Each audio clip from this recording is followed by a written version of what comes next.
What is up, everybody? It is Friday, April 19th. You've already paid your taxes, and if you haven't, then look out for Mike Rotunda. He's coming for you. It is the Dads, not always on wrestling. We are live way too damn early on our Friday because Meacham screwed the scheduling, and we'll explain in a moment. Of course, I am the founder, the West Coast professor, good old JM, Jeff Meacham, joining me on screen momentarily because he's in charge of the production side right now because he was running the opening. And I can't, there it is. There we go. He is JJ Williams. And of course, people got to be botching on a Friday, JJ. Josh, I love you. But the Jeff Meacham Network, even if we count my entirety of my history of working with Aaron, is just over 23 years. No DQ is over 25. And God bless Aaron for 25. My God, that's a long damn time. However, no, Josh, it's bad, Josh. Listen to the signature. It'll be on the end of the show for over 15 years. But anyway, we love you anyway, Mansfield. Just not always. Most of the time. How are you, JJ? Good to see you on a Friday morning.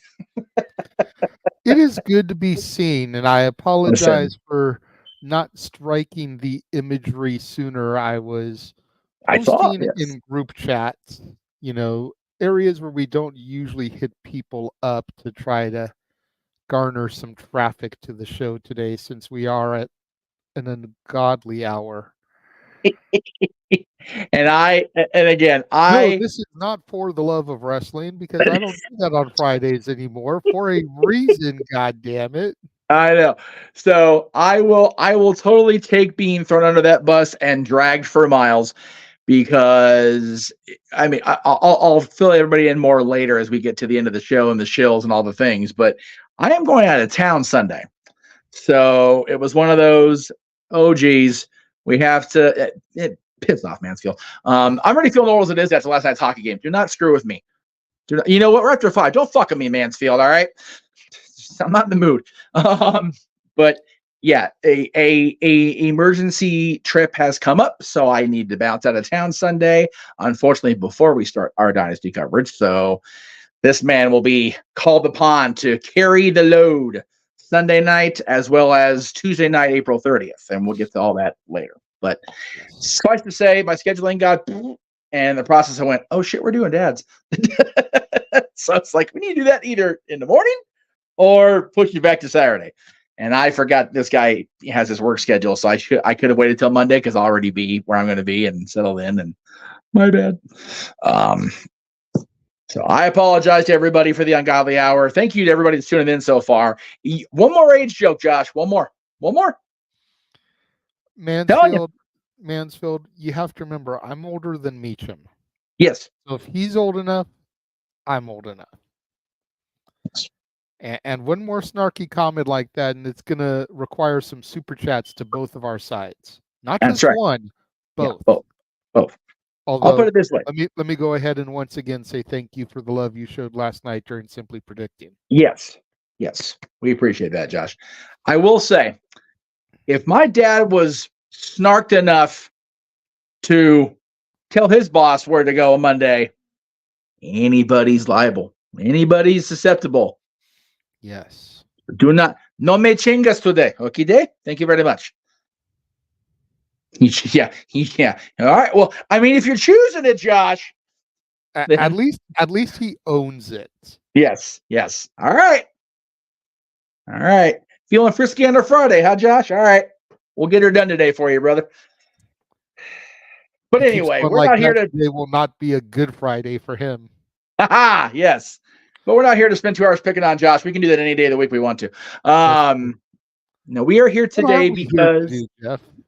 Yeah, what we are here to do, and people have been asking me since I brought it up in groups and since the actual room went up this morning, we are here to book what I'm calling a MegaMania. We are here, JJ and I, separate lists, by the way, separate cards. Although I'm sure there will be some similar matches. Oh, I'm sure there will be. And yeah, this is one of the rare times we have a separate list and we do not know what the other's list is. So we're going to be reactions are going to be genuine as everybody else's.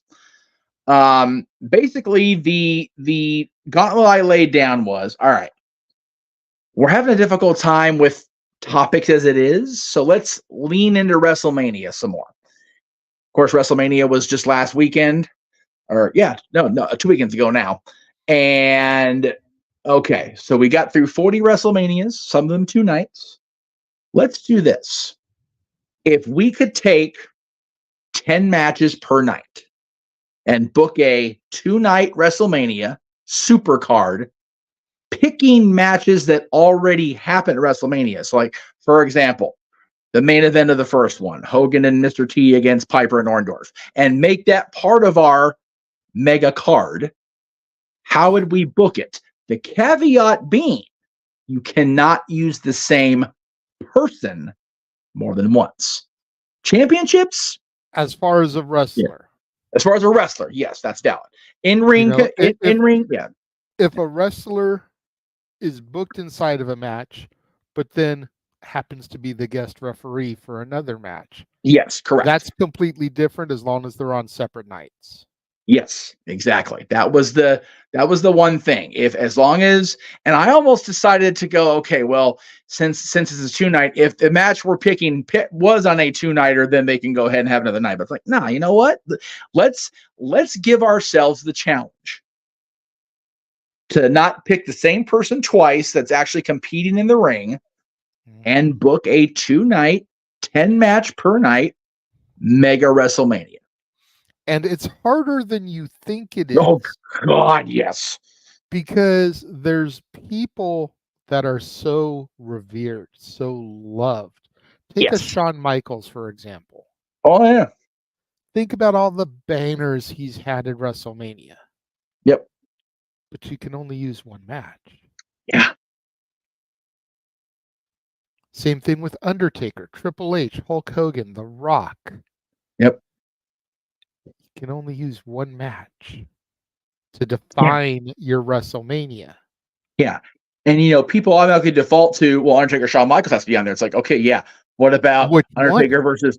But which one? Yeah. Which one of those? And then it's like, okay. And then you do that, you get rid of the Iron Man match. You get rid of Shawn and Angle. You get rid of Triple H and Taker, Hell in a Cell, end of an era. You get rid of the Boneyard match. It was a mucker. Yeah, you get rid of Giant Gonzalez and Snuka, and that's perfectly fine. But yes, there's other classics that you lose as a result of it. You lose him versus Diesel, him versus Kane. Yep, either one. So you've got to be very, very picky and choosy. So if the ones that we picked aren't necessarily the ones that you would have picked, don't come at us. Right? Because we seriously had to be picky about this. Yeah. Meticulous was the word of the week, ladies and gentlemen. No Mansfield. I understand you stepped away to get your lunch, so you may miss the first part. We are talking about matches that already exist. Yes. We are not fantasy booking. No. We are taking matches from the WrestleManias that have happened. Right. And booking a MegaMania with only using a star once. Yes. And career, that's fine. That's valid. Personally, I still hold the original to a higher regard. Yes. But that's subjective. This is probably going to be one of the most subjective shows we ever do. Like, it really is. And think about, you mentioned, if you pick Michaels and Undertaker, then you take away Michaels' Angle. And Lord knows that was a 5-star match for most credible people. Yeah. And think about Money in the Bank. Right? Think about all the people that eliminates if you use a Money in the Bank match. Just the original Money in the Bank. Edge, Christian, Benoit, Jericho, Shelton. You lose all those people. So there's no Benoit triple threat from WrestleMania 20. There's no Jericho versus Michaels. There's no TLC. Edge versus Phil and everybody by booking the Money in the Bank match. So yes, crazy stuff. Yes. Charlotte Rhea. So then you lose Rhea from this year. You Yep. lose the triple threat main event from 35. You lose a bunch of stuff. So it's going to be curious to see what each of us has in store. And Josh, you have some homework. Yeah, I was going to say, between what you just put on your own list and then that last comment, all the homework, bro. Do your homework, bro. All the homework. And I'm going out of town. So when I come back from my trip, you're going to be on freaking detention if you don't get your shit together. So that being said, there will be a backlash. Anyway, yes. Let's get down to business. No, we're not trying to defeat any Huns today. No. But we're already almost 15 minutes into this. That's valid. Kicking off night 1 of WrestleMania is arguably the greatest curtain jerker in WrestleMania history. There you go. Bret versus Owen. I love it. Brother. I love it. And again, right there, Bret Hart in the curtain jerker. So there's no Iron Man. There's no submission match against Stone Cold. Those are gone. There's no Hart Foundation matches from the early years. Yeah, no. Straight out the gate. Yep. Because how can you deny the greatness of that match? Like I said, arguably both of their finest moments at WrestleMania. Yep. Definitely the greatest non-title WrestleMania opener. I will die on that hill with a stake of Canadian maple leaf in my heart. That's right. Damn it. Can't be Hanukkah. It's not Christmas Day. It's Canada. It's always cold. It's always Christmas. It's okay. Pretty much. Except July. Because really it's hotter and shit in July because they were bitching about it during the Canadian Stampede pay-per-view. So. But yeah, I mean, I figured what better way to start things off. Oh, my bad. You're supposed to be doing the comments. I keep seeing the number of comments pop up in my thing. It's like okay. I want to make it go away. I did, dude. That unnecessarily bothers me. It does. I don't know why. It's like no number. It's a bad number. It's like I feel like as soon as the comment comes up on screen, that should go away because somebody has addressed it. Yes, I know. But anyways, what better way to start off my weekend, my showcase, than just some outright catch-as-catch-can technical wrestling masterpiece. Right? Because God knows match number 2 is not that. Oh. Match number 2 is a personal match that I threw on, partially because I wanted to try and get as many people on the card as possible. Partially because I have a soft spot in my heart for some of these individuals. Yes. But coming up to try to bring the crowd down a little bit after that masterpiece. Oh, sweet Jesus. The originals versus the new breed. Oh, my God. I forgot about this match completely as it is. Wow. I mean, you've got the ECW originals. You got Sandman, Sabu, Dreamer, and RVD. Like, that right there is a good enough time, God damn it. That's valid. And then on the other side of things, Matt Stryker was always cool as fuck. Oh, I love Matt. Kevin Thorne got such a bad rap, so horribly booked. Yes, more than once. Marcus Corvon, the alpha male Monty Brown, deserves a Mania shine, and Elijah Burke, whatever. I love Pope. Come on, I have nothing against him, but compared to the other three, like 7 out of 8 ain't bad. Damn it. And no, that's fair. And Pope and WWE. And then you got Shelly Martinez at ringside too, so I mean, there you go. Yeah, Elijah and WWE did not measure up to Pope outside, so I got you.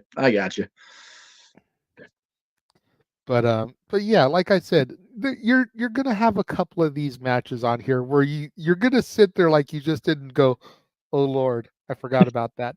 I did. But for me, like I just love going back and reliving some of these because they're time capsules.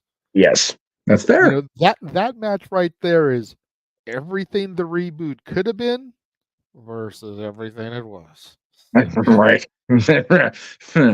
Yeah. And we'll Full leave it at disclosure. that to prevent further ranting and raving, because those rants and raves cost money, kids. Yeah, and I will say, as a spoiler for later, I didn't book Rob at all, and I feel bad now.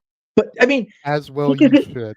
but think of his Mania moments versus his other moments, and it's like he I didn't have know. a whole lot of glorious Manias. Well, where he wins Except that, money in the bank. well, right, but then like you But said, then you lose I all the other people that are in that match. was gonna Just say get Money in the Rob Bank on is the a card. mucker futher, man. It's awful. I know. That's what makes this shit so hard, kids. Trust Yeah. me, I examined Money in the Bank like every year. Be like, okay, Oh yeah. who can I? God damn it! I got to cut at least one match, if not more than one, if I use the Money in the Bank. Right. Yeah. That Money in the Bank not being used for Rob will come up on my list, and I'll explain when we get there, because I couldn't That's use it fine. after where That's I went. fine. So, bringing things back up a little bit after the originals versus the new breed, I feel is a forgotten gem. All right. If memory serves me correctly, it is their only WrestleMania match. Taka Michinoku versus the man who would become Ese Rios, Aguila. It is only WrestleMania. Well, Taco was in the Hardcore Battle Royal that was here in 2000.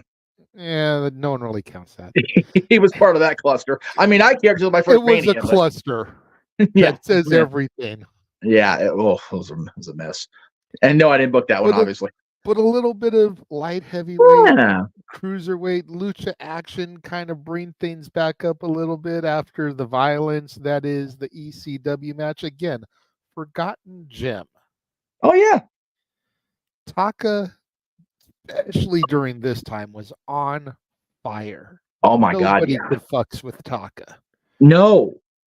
And Aguila, poor guy, went through like 15 gimmicks before he finally came up and was Ese Rios and got a little bit of a push, thanks to a certain fiery redhead who loved to show her thong. Right. And do moonsaults off the top rope. Yes. But again, it's one of those matches that I go back to and I'm like, it's a time capsule. Right. It was their attempt to compete with the cruiserweight division of WCW. Yes. Which, let's be real, that's one of the things WCW did better than the WWF. Oh, without a friggin' doubt. But it was a good match, and I wanted to represent that because I don't feel it gets talked about enough. No, and you are valid in that statement. And Mania 14 was so loaded that's why it gets forgotten, because it was sandwiched between that battle royal to kick it off with the return of the Road Warriors, with Sonny dressed in less than body Donna coverage. My goodness. And then I think it was followed up by Hunter and Owen, which again was another, forgotten banger in that WrestleMania of awesomeness. So loaded card. Good call. Yeah. I like it. So, fourth match for night one for Casamania is our first glimpse of the ladies. Okay. And I know it's a favorite of mine. I know it's a favorite of yours. Oh. Trish and Mickey. Yes. Very cool. Very cool. I all the reasons just in that image, like. No, I know. Yeah. Trish had some good matches at Mania, but I feel like this was her pinnacle. This was her mountaintop. Yep. And Mickey is Mickey. Yeah. Yeah. And this was her moment. I was going to say. It was her coming out party. Yes.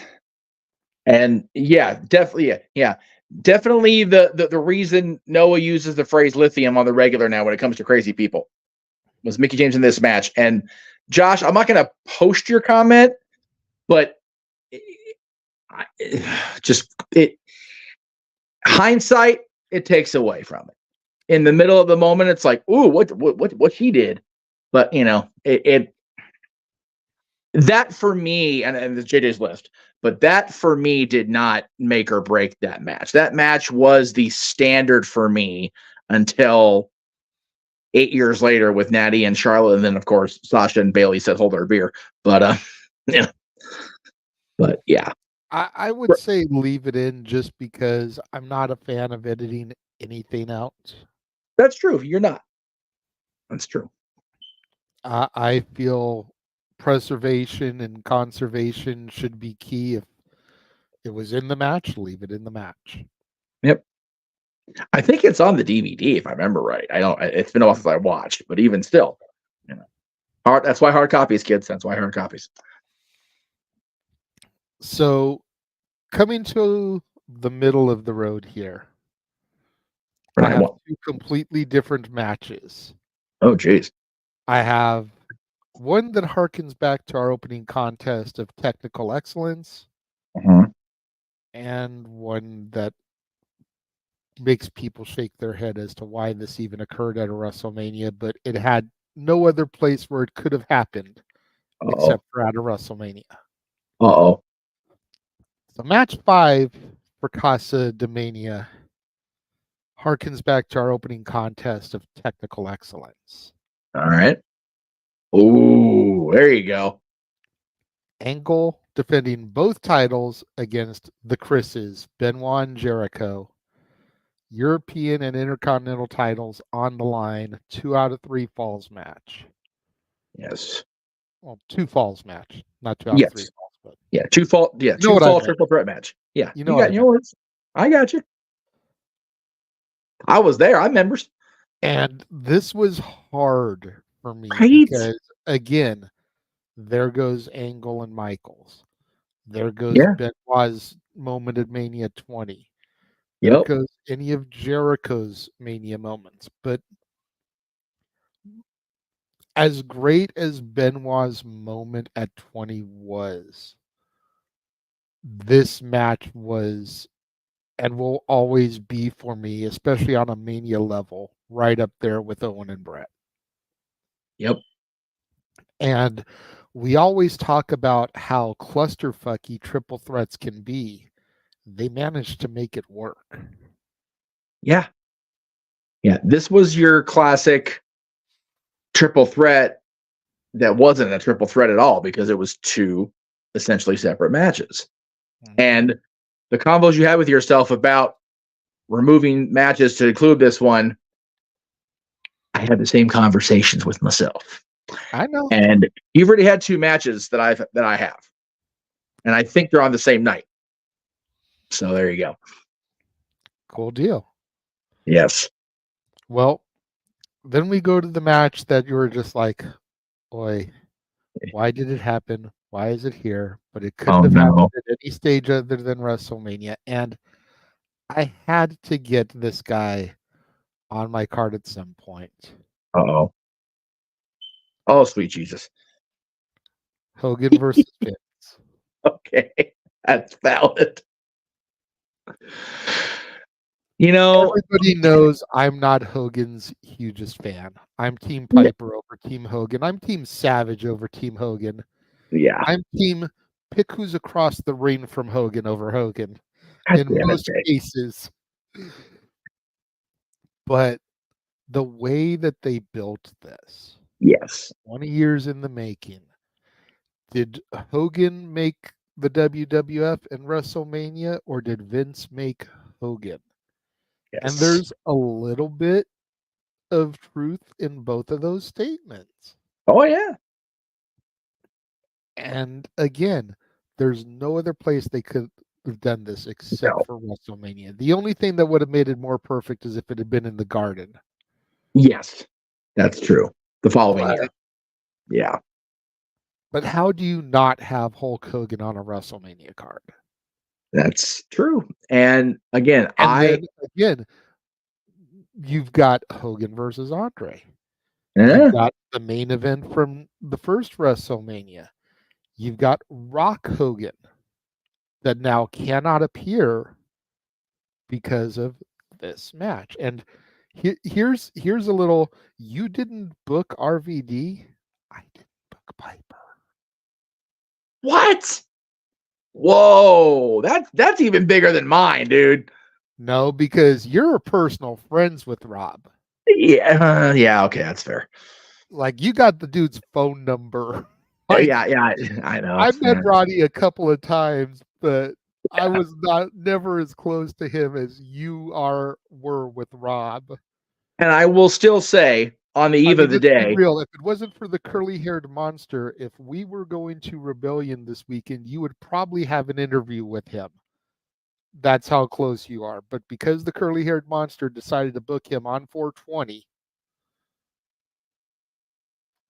interview followed by intervention, I'm sure, thanks to Rob. But yeah. Anyway, yeah. I had the conversation with myself about Vince too. I really did, and he is on my list. And you'll see where he is later. Hogan too. Obviously, I knew Hogan. you'd have Hogan. Yeah. I didn't know if you would have Vince because Vince is such a taboo conversation piece this day and age. Yeah. But I kind of hold to the philosophy that Vince Russo holds to. And I know Vince Russo is not a popular name for a certain Cleveland combatant in the chat room. But whether you like him, whether you don't like him, whether what happened behind closed doors did or did not happen, because everyone is still innocent until proven guilty in the United States of America. My God. You cannot deny what Vincent Kennedy McMahon did for professional wrestling sports entertainment. And you cannot take away his contributions and creations of WrestleMania. No. And I think that's what the WrestleMania 19 match really encapsulates in a nutshell. So there you go. Great pick for me. I went a different way with both gentlemen. So that's fair. Well, we need something to get the crowd back awake after that snooze fest. We need something to get the crowd back excited. Yeah. TLC 2. There you go. There's a pop and a half. There you go. Dudley Boys defending their titles against Edge and Christian and the Hardys. Again. I mean, say no more. I can say no more. Like, right? Seriously. And what was hardest for me is, do I put this on night 1 or night 2?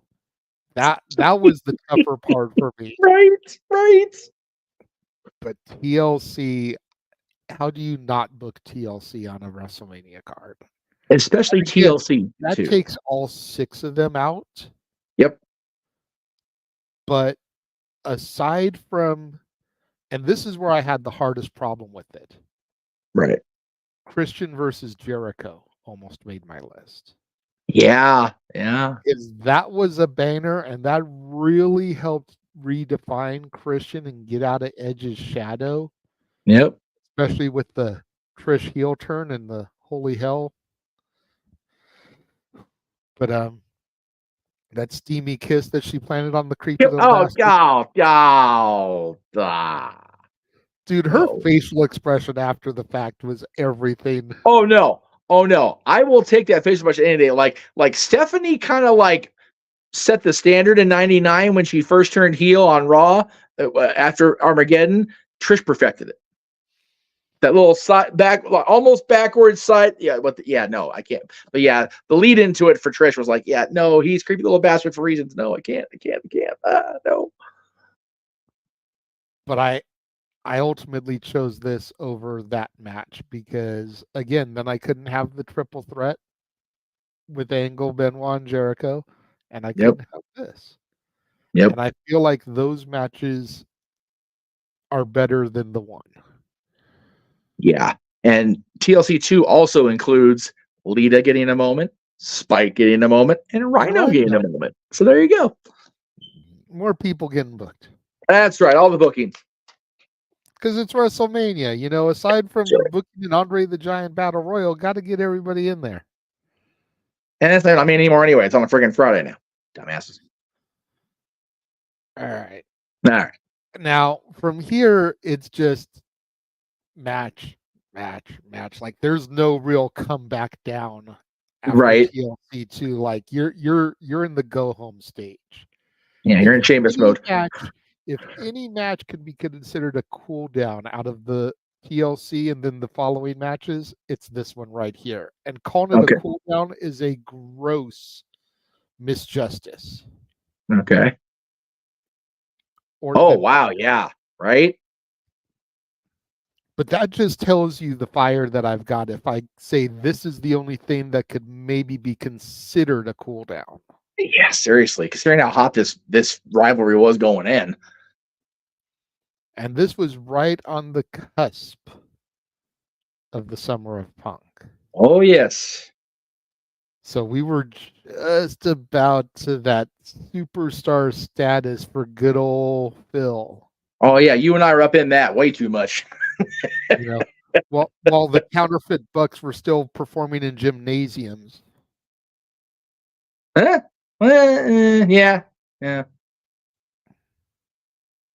Maybe maybe a Legion Halls by that point.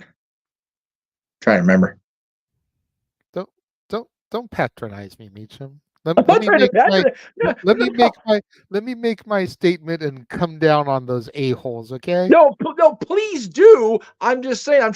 It was definitely after their TNA run, so I think they were already back in Gorilla winning the tag titles. But even still, the Legion Hall smaller than a gym anyway. So there you go. Once again, booking themselves to win titles that they don't deserve to hold. But Punk and Orton again. I had to get these guys on the show. Yes. I had to figure out a way to work them in because can't get Punk and Undertaker. Nope. Taker's coming later. Oh yeah. You know, can't do a Money in the Bank with Punk. No. Especially the second one. And Orton can't do Orton Taker, which I was there for. Yeah. Can't do Evolution versus Rock and Sock. Nope. Rocky's coming later. Yeah. I mean, I already left Piper off my list. If I left Rocky off my list too, people would be wanting to like check my forehead. Yeah. Cape Rare, just keep in mind, we haven't even got through night 1 yet, bro. Yeah. We getting there. We letting it cook. The pot is just starting to come to a boil because we haven't even hit the main event of night 1. Just for his show. Yeah. Yeah. Going from Orton and Punk, we're gonna go to a match that did main event its WrestleMania. But it's only the semi-main event for mine. Oh. There you go. There you go. Take all from 35. There you go. I like it. Charlotte and Ronda. And I know a lot of people are going to be like, well, it was the main event of that WrestleMania for a reason. Why isn't it the main event of your WrestleMania? Because I got a main event for WrestleMania that wasn't the main event of it, but it damn sure should have. But Becky, Charlotte, and Ronda. I know a lot of people are probably surprised that I have a Charlotte match on my WrestleMania card, and especially how highly I have it ranked. But it's Ronda and Becky too. Yeah. So, you know, going back to the ECW New Breed and Originals, 2 out of 3 ain't bad. No, that's fair. And they did deserve their spotlight. Oh, they totally did. Like it was the culmination of a long and winding road for every female that had ever been booked by that company. Mm-hmm. Ever. You figure, we talked about this when we talked about Mania a couple weeks ago, whatever show we were doing about Mania. Yes, Hogan and Mr. T and Piper and Orndorff main evented that show. But we wouldn't have gotten there without Cindy and Wendy, Cyndi Lauper, Wendy Richter, and the Fabulous Moolah. Leilani was champion, and that's I'm not discounting her, but without those 3 women and Captain Lou, there's no WrestleMania, period. So the women had already, in my eyes, earned their spot in the main event in 1985. It just took us till freaking 2019 to get there. Yeah. Crazy shit. And that's only because at 1985, people, while it may have been the catalyst to get us to WrestleMania, yeah, people weren't selling out arenas to watch Wendy Richter and Leilani Kai. No. They were selling out arenas to see Hulk Hogan. So semi-main, perfect placement for that show. No, exactly. And to on your 30 years later, yeah, we had evolved enough to where women were selling out arenas. Absolutely. And on your point, they were selling out arenas to see Hulk Hogan beat up Roddy Piper. Yeah. Piper brought him in. Oh, yeah, no doubt. No question. It was just I've always held to that belief that it takes a good heel to make people want to see the babyface beat their ass. Yep. And at that point, there was no better than Piper. Yeah. And I never really got that until he cut that promo on Hogan and Halloween Havoc. If I wasn't so hated, do you think they would have loved you so much? And it's like, ooh, he's not alive, but he's not wrong. It's true, brother. Yes, Josh. Good boy, Josh. It's a Friday. Behave yourself. It's morning. Behave yourself. So if I took a main event for a WrestleMania and made it the semi-main, and I've already stated that my main event is a match that didn't main event its show, what could my main event for night one possibly be? Ooh, there you go. There you go. I like it. What if you're starting off your first night of WrestleMania with Bret Owen? I felt there was no better way to cap it off than Austin and Rock. That's valid. And this has always been my favorite of their series. Yep. By and far, 15 was the weakest. Everyone, I think, agrees to that. Yeah.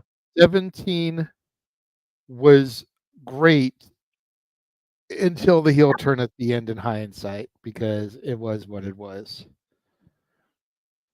This match, it was all about Rocky doing what he had never been able to do, and that's defeat Austin at Mania. Yep. That's true. And then finding out, everything that happened to Austin going in, the fact that he had gotten released from the hospital just hours prior to this match. Yeah. Because of all the Red Bulls he had been downing and yep.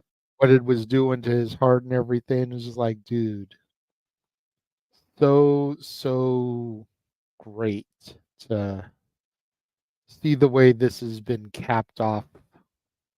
It's 2 matches now for sure you got to watch, Josh, before I get back from Arizona. Damn you. So Austin Rock brings night one to a close. I like the placement of Austin Rock. People talk about 17 being the best. Yeah, remember, 17 was part of for years, I think even now there's still a debate, 40 still kind of selling itself into the history books. But 17 was part of a WrestleMania that everything was the best. Mm-hmm. So, 19, I think not any of them. 3 of those 4 matches that were billed as the main event, I think could have easily finished that show. Angle Lesnar, which ultimately did, Vince and Hogan, and Austin Rock. Booker and Hunter, unfortunately, suffered from a very questionable storyline. But putting it nicely. Yeah, I'm trying real hard to not pick on Hunter so much during that time period anymore. But the other 3 matches, especially with the way they finished, The Rock finally getting his win, Austin getting his send-off, Lesnar regained the championship, damn near killing his damn self, and then Hogan beating Vince at WrestleMania after the whole, the whole big long feud they had. And K-Perry makes a valid point, Jericho Shawn also could have main evented. I think because of the finish, probably not, but definitely a marquee match for that. Like, there were so many matches at WrestleMania 19 that were just hit on point, and it gets underrated because it falls after the Attitude Era Manias and before WrestleMania 20, which was your standard for so many years. So 19 kind of gets lost in the sauce, and it sucks. Yeah. Anyway. All right. So, kicking off night 2 of CasaMania. Yes. Is the other match that I argue next to Brett Owen, greatest opening match of all time. Ooh, there you go. There you go. Absolutely. WrestleMania 21. Maybe it's a little personal bias because I was there. Oh, sure. But have we ever really seen a bad match between the two of them? No. Even the custody of Dominic ladder match, which was a horrid storyline, was a phenomenal match. That they're still bringing up now. If you just look at the match itself, oh yeah, phenomenal match. Yep, great storytelling in that one match. But again, you put Eddie and Ray on there. We've already used Kurt Angle. We've already used Orton. Randy Orton, yeah. It's not using one person per night. You only can use them once, period. In a in-ring wrestler role, which was clarified earlier at the top of the show. Yeah. But I mean, it's I know. It's a great match, and I think it's only amplified by the fact that I was there. Yes. And again, the argument of greatest non-title opener, it's the two matches you use, brother. Neck and neck. Because they were tag team champions, but they weren't fighting for a title, at least not yet. So, all right. Coming down from that, much like I had night 1, I've got one of those matches where you're probably going to go, forgot about that, tried to forget about that. Okay. But again, we're trying to get people on the card. All right, that's fair. Oh, Chicago Street Fight. Oh, man. The Road Warriors and Ahmed Johnson versus the original incarnation of the Legion of Doom. Or the Nation of Domination. That's what I meant. All good. Either way. Man, God. Prison Crush was a rough take. Again, I felt like I needed to get LOD on the card. I wanted to get Farouk in there. Sure. And I always liked Ahmed Johnson. There's just something about his presentation, the Pearl River Plunge, the music, something about Ahmed, even via videotape, since he was already pretty much gone by the time that I started watching. I was going to say, I knew him as Big T in WCW when he was trying to take Booker's place in Harlem Heat. Sweet baby Jesus. The Sesame Street fight. But by the time he debuted as Big T, I had already seen some of the videotapes of Ahmed, so I knew who it was. Yes. And knew that he was a shell of his former self in there next to Stevie Ray. Oh, God. Again, anybody trying to step into Booker's shoes was going to be a shell of their former self. Let's be real. Yeah. If you started WCW in the year 2000, you're already behind the 8 ball. But yeah, I wanted to get these guys on the show because I felt like at least 4 of the 6 deserved that Mania rub. And where else are you going to get Farouk except for maybe an Acolyte match with Bradshaw? But then you run the risk of eliminating other competitors, like that 4-team WrestleMania 20 match. Yeah. The WrestleMania 18 match, which eliminates other people. The 17 6-man, which was them and Taz against RTC, which, I again, there's a lot of things. And if you're going the strategy of getting people booked, I mean, God, you've got Stevie in that one, Bull Buchanan in that one, Good Father, not Godfather in that one, which, that's a bad Good Father. Well, you need to go back to Pimpin' Hoes Nationwide. That's okay. At kayfabe and coming out to the ring with freaking Ice-T rapping you. Man, I was at that Mania, and I have I no know, that's regrets why I about them. keep throwing. I And know. I have no regrets about them cutting that shit off the freaking network release. I am good. Oh, I rough. remember seeing it at home, and I was like, yeah. It was a cool moment, and I was happy that they got that kind of rub. But man, you go back and watch it, it's like, Hey, you got to see one of the stars of CSI live. hey, even the great Ice-T, who wasn't quite on Law and Order yet, by God. Yeah, even Lemmy was going, brother, that was horrible at WrestleMania. Hey, at least Ice-T remembered his words. No, he didn't. Go back and watch it. He stumbled over half of it, Bucker brother. Don't be lying to the people. Jesus Christ. To be fair, California. Okay. At least Ice-T only forgot the words once. Okay, that's fair. That's fair. Because he wasn't brought back. To be fair. At least he ran on the CD track. That's the important thing. Oh Jesus. We're bad God. people. Yeah, and yes, I am with Cape Raider on this one. Poor D'Lo Post Nation, freaking dressing like a pimp, then with freaking Lowdown. That's a whole second half of the career of no D'Lo. That's a bad D'Lo. It's still better than Mosh and Thrasher with those big old furry cones on their chest. WrestleMania 2000 is just the example of every Mosh turning into hairy beaver cleavage. WrestleMania 2000, kids, watch. It's a case study. I'm telling you, it is. It's a case study. And you can't even blame Russo for it because he was already gone. Nope. WrestleMania 2000 is one of those. Vince Russo ruined it. Yeah. Nope.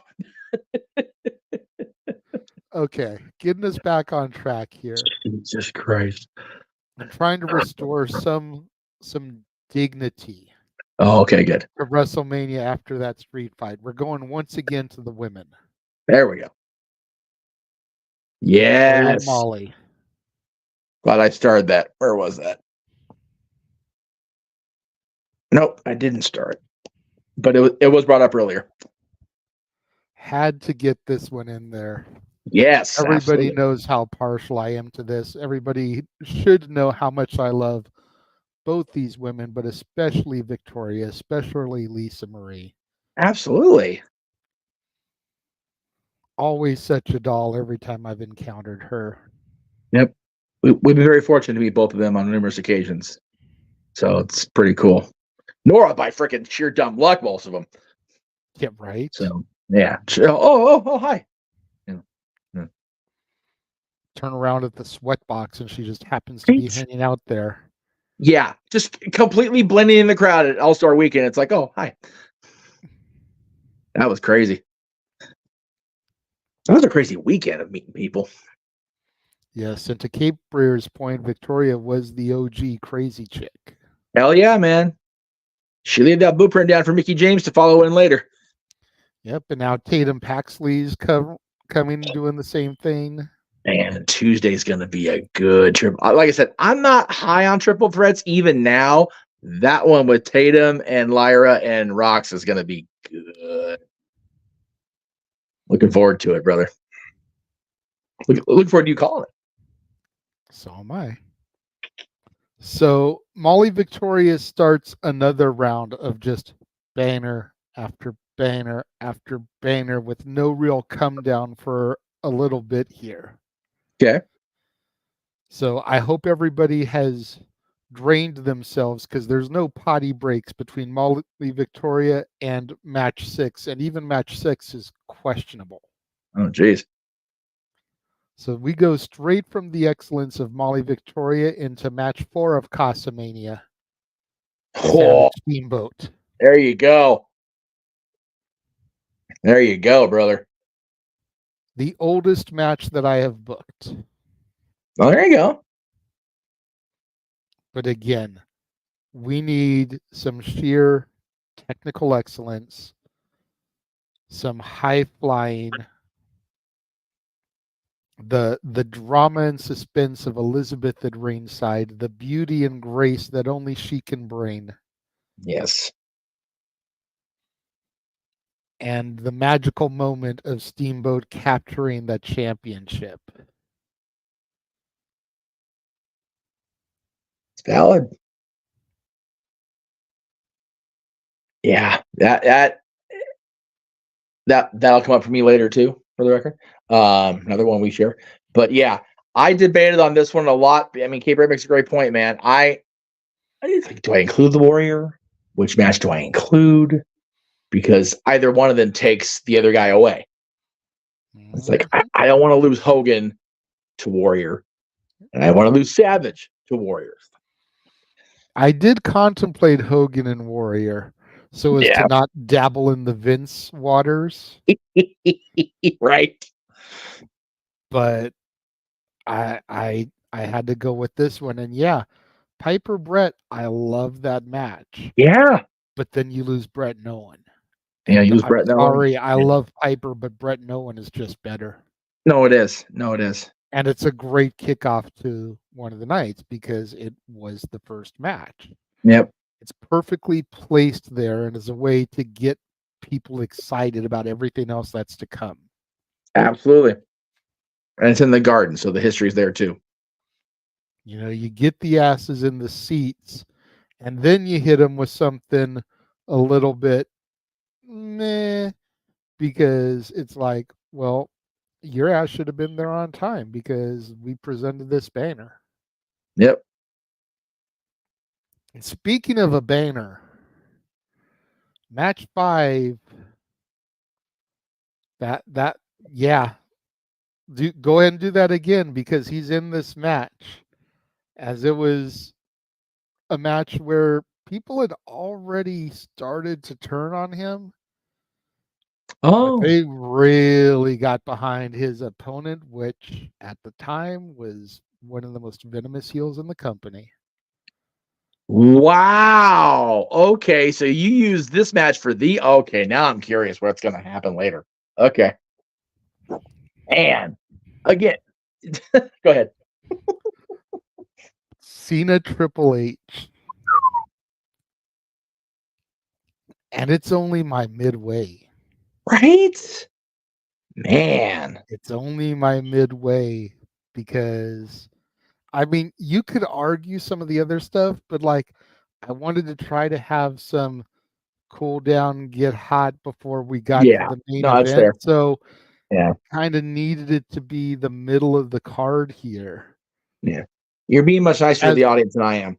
As disgraceful as it may be to have it here. Yeah. I just felt that this was one of John's better matches. And it was. If you're going to have Cena on here, I felt like it needed to be Cena versus Hunter or Cena versus Shawn. Yeah. Okay. I couldn't do Cena Rock. Already had Rocky versus Austin. Yes. So had to do what I had to do. It was a judgment call, but I feel like it was a good one for my Mania. Yeah. I personally feel that if the first WrestleMania actual match with Cena and Bray Wyatt went the way it should have went, that would have been more of a discussion in both our heads to put it on there. It's fair. But Cena versus Bray happened during an era when I wasn't watching. Right. So I'm not going to be as partial to it as I'm going to be towards other ones. Hold up, you're going through some of those way too quickly. Well, no, because I clicked on the one that had anything to do with the show, but I will. Ryan, thank you. We're facing Edmonton, so here we go. But yeah. Well, no, but there was one from Josh that you threw up too, and then like disappeared really quickly. Oh, sorry. Yeah. He said you already took. Yeah, and again, I was there for the triple threat with Hunter and Cena and Orton, and that was a discussion in my head too. So, and then Safet said Cena versus Triple H was a great main event, and during this match, you got some DXTs. And the match that was the comment was there before. Yes, the Cena versus Shawn match on Raw was better, but we're not talking about the Raw match. Yeah. So, WrestleMania, baby. So we're gonna cool down a little bit here. Still hard hitting. Still lots of action. Still a little hardcore, if you will. Coming in again at the middle of the pack here. Yeah, there you go. Cactus and Chainsaw versus the Outlaws. Jeez. It's awesome. Dumpster match. We had the ECW originals on night 1. Yep. And on night 2, we've got Terry Funk and Cactus Jack, 2 other guys who really helped put ECW on the map. Against 2 men who were really trying to still define their identity, as they hadn't become degenerates yet. That wouldn't happen until the next night. Yes. You know, one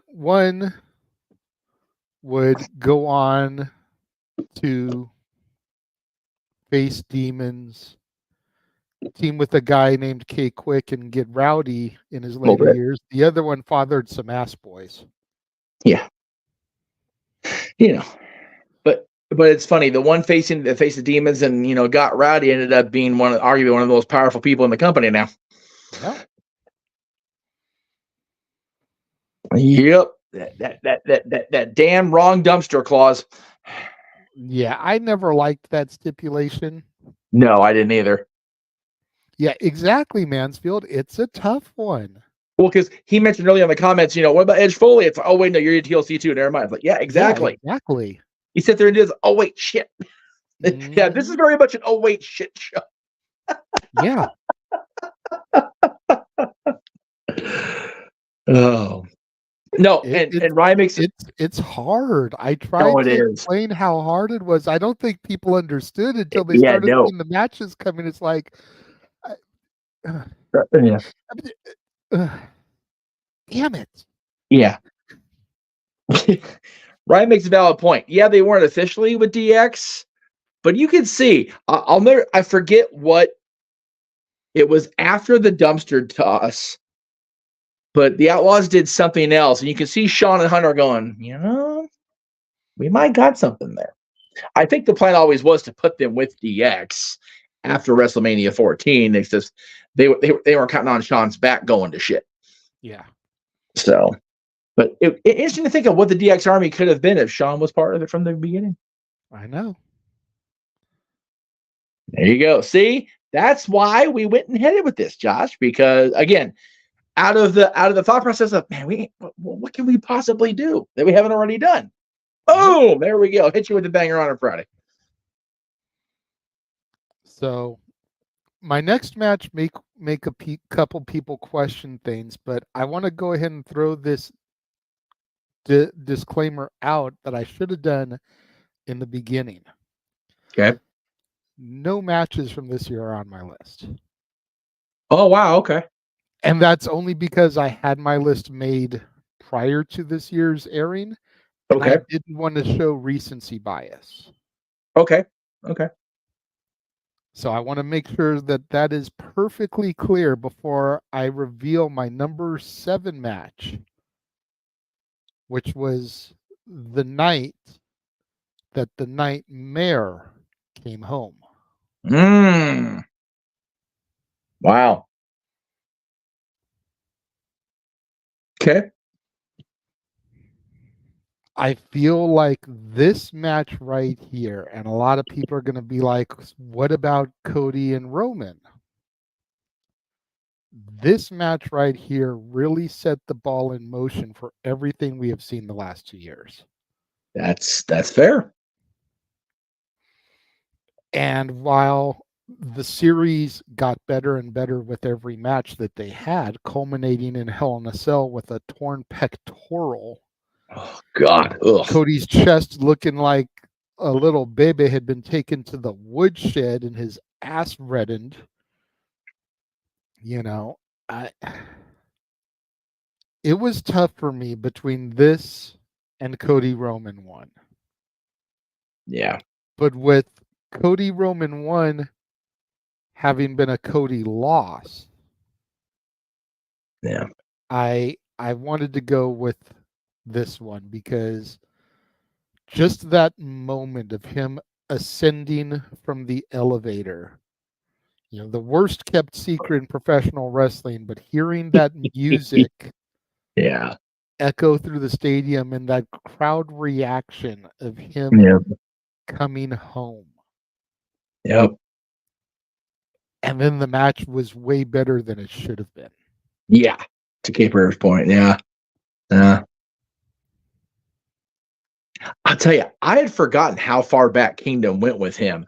They put up a playlist on TNA's YouTube of him and during Impact. Of like, man, damn, he has been using this from the get since he left WWE. Holy shit!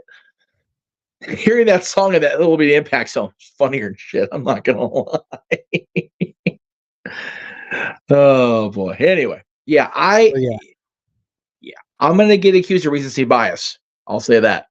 I figured you would. And I did have one of the pictures from this year ready to go, but I decided against it because I didn't want to be accused of that. That's fair. If we did this show in another 2 to 3 years, nah, okay, then maybe I would have Cody Roman 2 in there. Yeah. But yeah.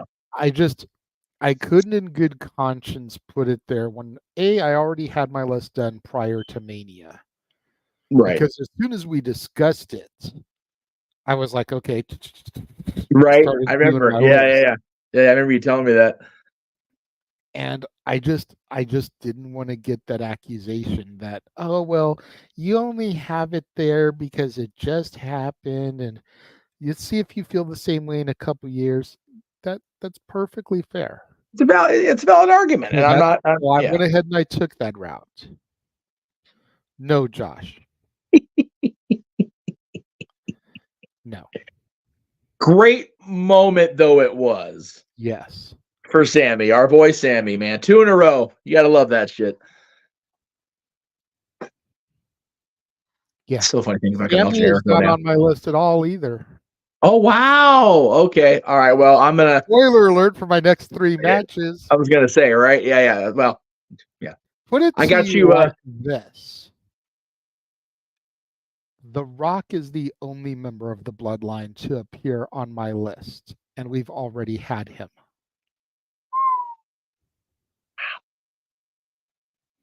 Wow. Okay. All right. And again, before people in the chat room start flaming me and jumping down my throat, keep in mind, most of the Roman era, even going back to the Shield, happened during my absence.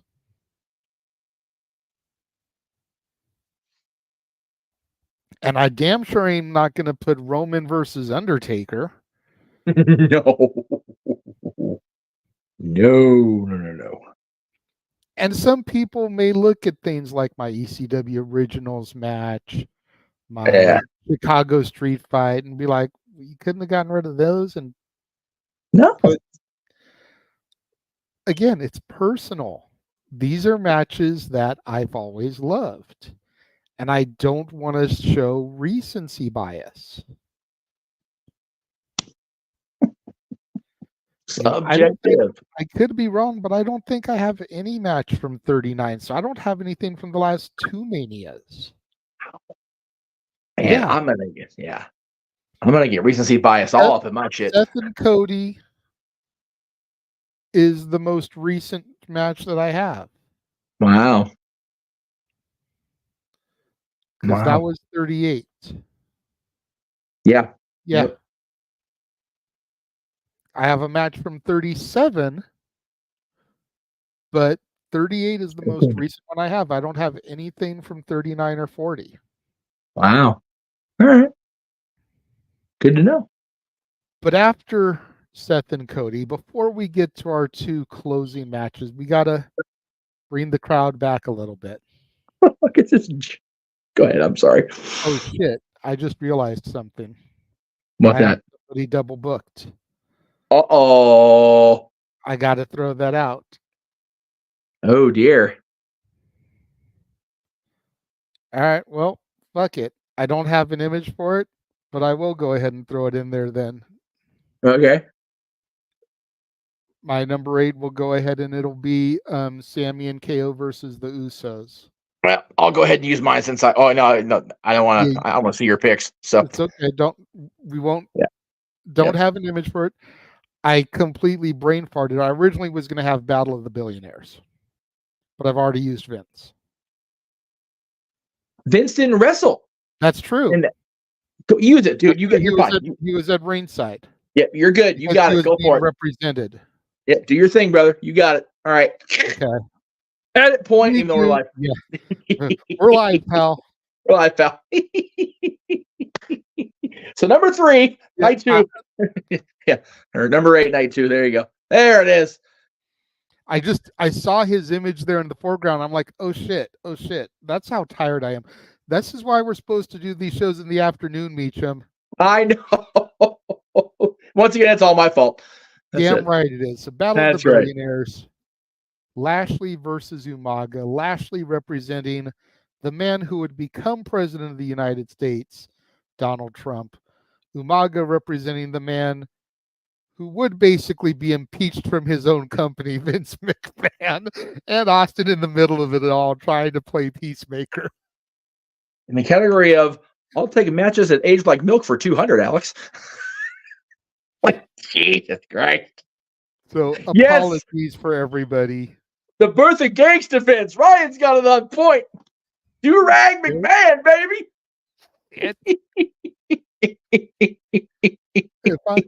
I think I would rather relive Katie Vick than do-rag McMahon, and that's saying some shit. Yeah, I'm not sure I can say the same thing. Do-rag Vince was slightly more PC. Do-rag Vince was ECW champion. I know this. We had a show about this, dog. I remember this. We had to say, no, we can't use the Vinces because of how bad that was. I remembers. I was theirs. Do-rag gangsta Vince. I can't even that fucking comment. Oh my God. They didn't change his music to a more hip-hop version of No Chance in Hell. Jesus Christ. I just remember they did a freaking hip-hop version of No Chance for the Aggression album. That just came in my brain right now. Hey, oh my God. That one wasn't as bad as the Mac 10 Big Show one that they actually did use. What was I watching? Oh, I was telling you I was watching April 17th, 2000 Raw that they were showing to Shivani on Conrad's thing. And Big Show came out and I'm like, oh God, it's the Aggression song. Mute. No. Strike it from the memory banks. Anyway. And Josh, if you're going to try to address me by what you think JJ stands for, just stop. Yeah, no. Yeah, no. Stop. Because you look like an idiot more than you already do.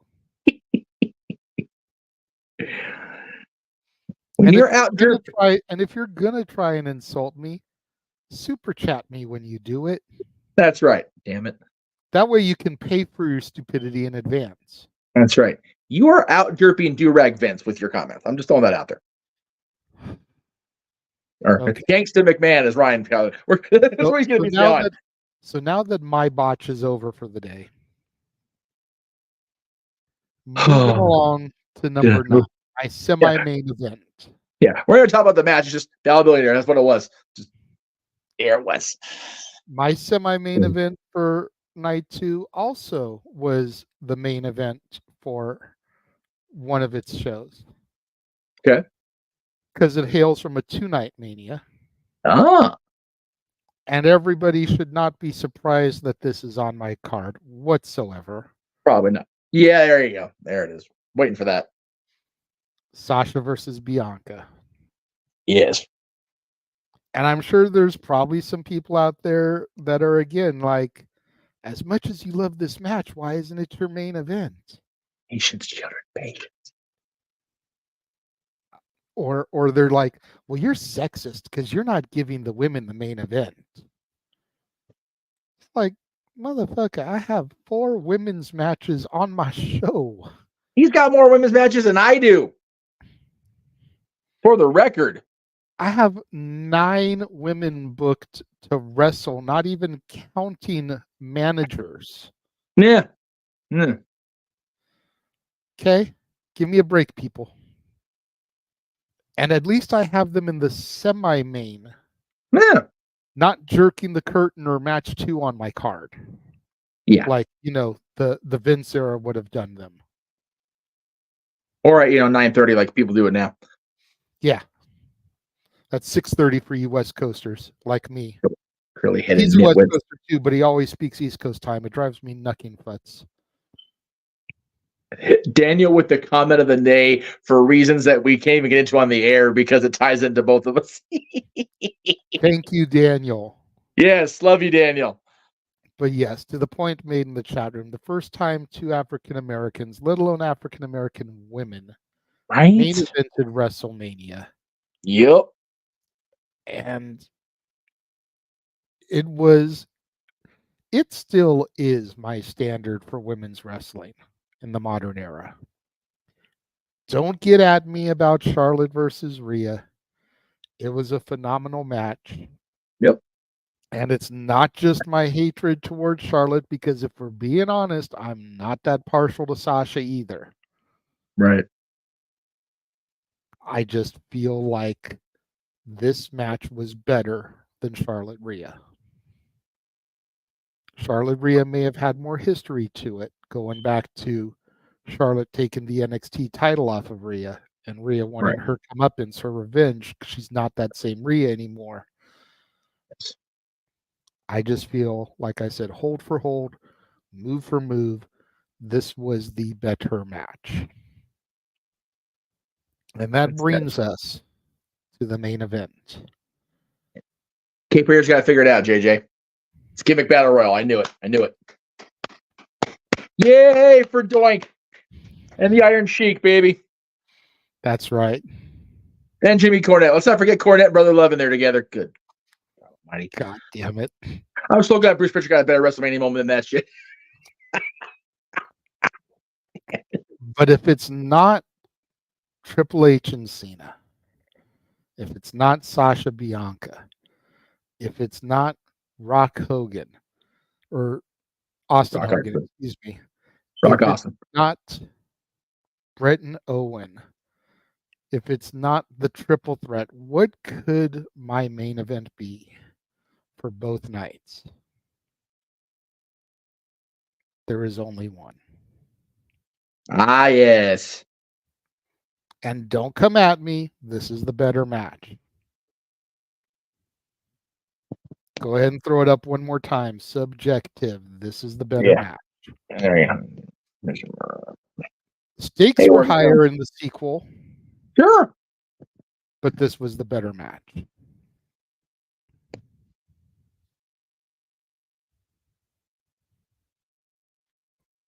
Mr. WrestleMania versus the man who holds the streak.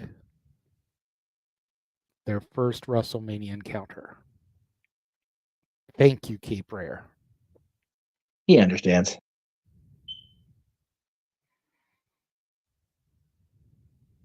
Razor and Shawn at 10 was, I'm sure, debated in his head. Definitely in my head. As was Shawn and Flair. Yeah. Yep. And then that would have freed Taker up for a different match. Yes, that's true. But again, that's the thing with those two. It's like, which one do you pick if you don't pick this one? Because there's so many great ones from both of them. Mm-hmm. I mean, it basically came down to this. The first 2 matches that I had booked were Bret and Owen and Shawn and Taker. There you go. I knew that's how my weekend was starting. I knew that's how my weekend was ending. Valid. Everything that else that came was just a matter of what can I fit in. No. I also didn't have any Natalya, Josh. Yeah. I think Natty falls in the same problem with Rob. It's like Natty's had great moments. It's not a lot of great WrestleMania moments. I mean, I'd have to go back and relook, but I might have been able to book that tag match. Oh, the 4-way tag? Yeah, that's true. Let's see. Iconics, Natty and Beth, Sasha Bailey, you lose Bianca. So no, you couldn't have. Well, I would have been able to throw in the image from 40 that I had saved. Mm. Because yeah. I was yeah. contemplating the 6-woman tag. Right. That way I would get my girl Jade onto my WrestleMania card. Bianca, again, Naomi, Finn. Jade. Yeah. Yeah, you could have used that one. Okay. And then I would have had even more women on my show. There you go. Because that would have been another 14 6. just in those 2 matches. Yep. That's true. Well, 13 because I already had Sasha booked. But this is the struggle, people. Yeah. That we've been dealing with for the last week and a half. Seriously. So again, before Jeff gets into his list, just try to keep that in mind when y'all are in the comments talking about, oh, what about this? What about this? You lose a bunch of shit. You got guys like Shawn Michaels and The Undertaker who've been at so many WrestleManias. Yes. So many matches. Yes. That you pick them to take on each other because it is arguably one of, if not the greatest matches in WrestleMania history. Right? But then you lose all those other matches. Yeah, exactly. Keep that in your mind as you take a look at the updated watch-along trailer. I didn't fix what you told me about. I'll do that once we get done with this weekend. Cool beans. Yeah, this weekend. Take a look at the updated watch-along trailer with all the shit that we will be providing coverage for across the multiverse media.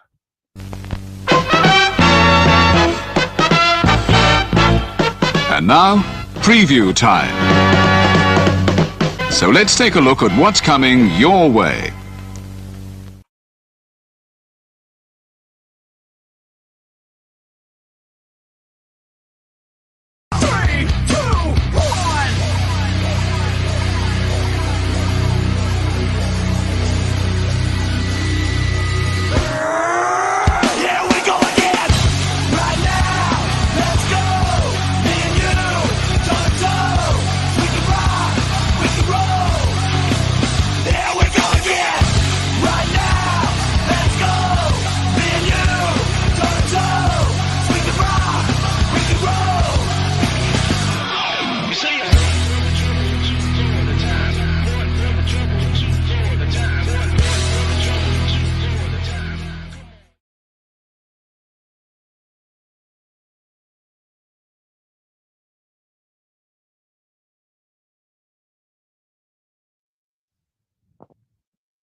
Birthday boy is in his house. Happy birthday, Big Baller G. Good to have you here. Yeah, I had a great comment before you threw the commercial. I was going to be like, well, hell, you talk about having so many things to choose from WrestleMania wise for those two. G was at his first WrestleMania this year, so there you go. It was. Daniel with the take of the night. Me having more women wrestlers on mine is better than TK booking the women's in his company. Daniel's on point with his comments so far. I'm just throwing that out there.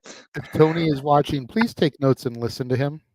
Right. No kidding. And Tony, while you're watching, go back and watch Inside the Mind of the Renegade and listen to what I would do with your women's division. Yeah, for real. Whoops.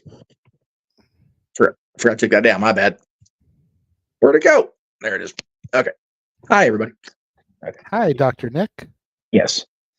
I was going over to my list and I forgot we were talking about that show earlier, and we will plug that.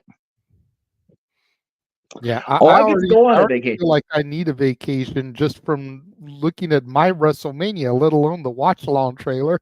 Yeah, no shit. Yeah, and of course, they freaking announced a 0 hour for Sunday starting at 3:30. So all these graphics I've had made up forever. That one you put in the trailer that said we're starting at 5, and then oh wait, no, we're going to start at 4. No, we're starting at friggin' 3 on Sunday. So thank you, Tony, for 3:30 tomorrow because they've got 3 matches booked for their pre-show for the Countdown to Rebellion. Okay. Which means we're not going to have a whole lot of time to discuss Rebellion. So we got to go at least 30 minutes only, and then of course TK and his genius counter programming No, nay. We can't just have Collision. We've got to have Rampage 2 to give them 3 hours to go up against TNA, but fuck WWE when they do it to them. You curly-haired son of a bitch. You're why we can't have nice things, Tony. You're why we can't have nice things. Tony, you've got some splaining to do. Seriously. All right. So I took, you are good, Walter. No worries, brother. Hey, you at the gym and buying new shit. You are good. 10-hour pay-per-view. If that goes 10 hours, okay, I'll put it this way. I am boarding a plane at 6:50 here in LA on Sunday night and getting into Phoenix about an hour and a half later. So I should probably be at where I'm going by about 9 p.m. Pacific. If these guys are still on the air when I get to where I'm going, Meech's Music on Monday is going to be a banger of an episode in of itself. I'll tell you what. Well, I tell you what. Because, God damn it, let these boys sleep. We don't have a weekend off until the end of June. Y'all suck anyway. We did the math going out yesterday. The weekend after Clash of the Castles, our first weekend, we ain't got shit booked yet. The truth, it's actual. Everything's not satisfactual with Tony Khan's booking. No, and yes, the weekend of May 18th and 19th is not a watch-along booking, but we have a personal event to attend for a friend. Or at least I'm going. So, our boy Gary Apps getting inducted in EWF Hall of Fame. So there you go. I'll be in San Bernardino. So before you kick things off, sir, what did you think of my 2-night extravaganza? I loved it. A lot of similarities, a lot of same matches, same layout in a lot of places. I liked it. I will say this. I did not give the audience a chance to cool down. Like, my 20 are just going to send them into the freaking hospital from overload for sure. And the truth shall set the slammies free too. If you watch that shit, that was good stuff. Anyway. Oh, I know they will. I know they will. I'm still dying over him on his little red carpet in the audience. Yes. That was the best part. Yeah. It took me back to working for Staff Pro and how some of us older people would go up to the decorators and try to get a little remnant of carpet to put at our post to step on because the concrete is so hard and wearing on your feet. Right. So we'd go up to the decorators and be like, can we get that little scrap piece of carpet to stand on? Yep. Been there. That's exactly what I thought of with True standing there, especially knowing he's like 51, 52 years old. Standing on that little carpet so his feet didn't hurt. Right. Oh, the slammies are just good shit. But anyway, yeah. So what yeah, I got in store for the general public, if you will, for your 2-night extravaganza. Well, much as you did, we're starting off with the brother versus brother. Brett and Owen. I mean, you can't not start WrestleMania without this match. I mean, it's the greatest opener in WrestleMania history. I will fight that. I'll even fight versus Eddie and Ray. I really will. So this is, I mean, you said everything you need to say. It's in the Garden. It's a bitter, long-standing rivalry that went well over 2 years after this. And I just felt it had to be on there. So that was, I appreciate you going for it because, man, it was easy to just go, yeah, what he said. Yeah, like I said, it's definitely between Brett Owen and Eddie Ray. You know, yep. Most days Brett Owen wins in a landslide, but there's some days, man, you wake up and you're like, you know, yes, Eddie and Ray just don't get talked about in the same vein that Brett Owen does. No, and it's a damn shame. All right, so here's where I'm probably going to surprise a lot of people right at the gate. Okay. Again, I don't have cooldown matches. I'm just hitting people with. I think I went more for moments in mind than I did for match quality, but there are some still damn good matches here coming up. Okay. So, number nine. No, I'm sorry. We're going for number two. Number two. Sorry, I'm used to top 10s. I'm sorry. So my second match was from a WrestleMania that you went to. Okay. Cena JBL. Okay. Now, send your hate tweets to Jeff Meacham. I don't care. Couple things. Number one, happened here. Number two, everybody I know except me and Stagger Lee were pretty much there. At the end of the day, it was John's moment, and I think it was definitely Bradshaw's WrestleMania moment. Yeah, he had the match with Benoit the following year, which kind of was what it was. Yeah, the Intercontinental title match with Ray, which I think was like 20-something seconds. Bradshaw didn't really have a good standout WrestleMania moment in the APA or John versus. There you go. Some people take Kramer versus Kramer. I'll take John versus John. There you go. And if John Cohn's refereeing, we got ourselves a triple threat of a John. So I love that shit. But anyway, yeah, I feel like John Cena kicking off his era and JBL getting his moment belonged on a WrestleMania, a MegaMania. So there's where I stood on that one. My next one is another one that you had, I think in the same spot, if I remember right, but I could, either way, I know it was on night one.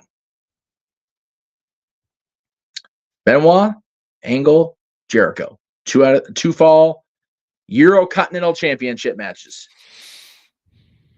I think I had this as 4 or 5. My third one was the Taka Aguila one. Oh, that's right. Yeah, because you were coming back up from the ECW match. Yeah. So again, D'Lo may have been the first. Jeff Jarrett may have also been, but Kurt Angle was the true Eurocontinental champion. And I thought that was a great match. It led to me getting a great picture of Jericho doing his entrance, but I was behind the stage, so Jericho was looking up at me. So that was pretty cool. I wrestled really hard about both Chris Benoit and Vince McMahon because of reasons. But again, separate the performer from the art, separate the art from the man. Mm-hmm. And like I said, arguably the 3 greatest technical wrestlers in the company at that time. Yeah. And the previous match, yeah, definitely John. I would say WrestleMania 20 was his coming out party.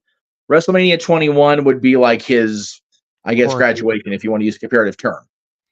His coronation. Coronation, there you go. Yeah, because I mean, both hit. And again, people are going, God, WrestleMania 21 was so bad after the women's, the Angle Michaels match.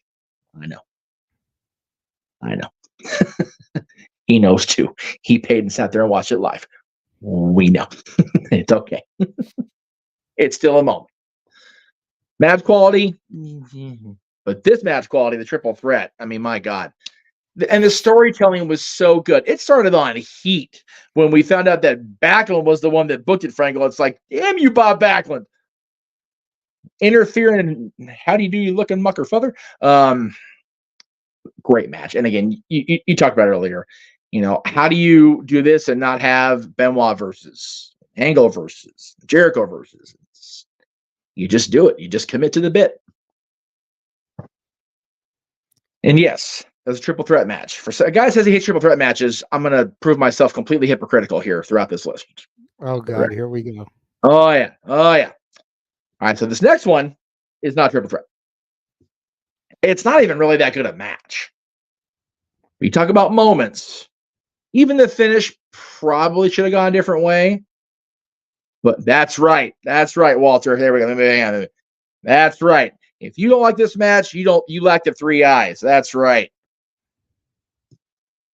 Damn it. This next one, however, probably could have used at least one of the eyes, with a little more intelligence on the booking part of it, at least the finish. And again, this is the 80s, late 80s, early 90s fanboy in me getting Sting on there. Yeah, he should have won. No doubt about it. He should have won this match. But in the confines of this match, you have Sting, you have the NWO, you have DX. All 432 of them except China. Everybody's there. The whole clique is out there. Only time anything that's happened in the confines of a match at WrestleMania. But it was, again, moments. Just all the moments. So for you folks at home keeping score, that means no Triple H Batista? Nope. That means no Triple H Orton? That means no Triple H Undertaker? Nope. And there's 3 of those to choose from, including the Hell in a Cell. Yep. I'm sure Greg Cherry's going, what are you doing? Sting was done dirty in WWE. No doubt about it. But that's what made March 3rd this year so special.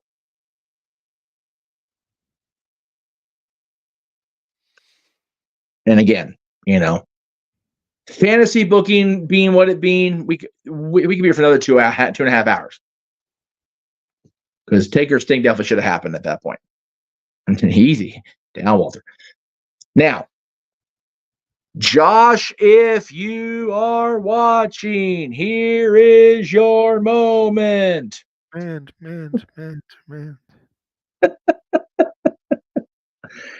This match just cooked. I love this match. I'm so glad I got to see this match live.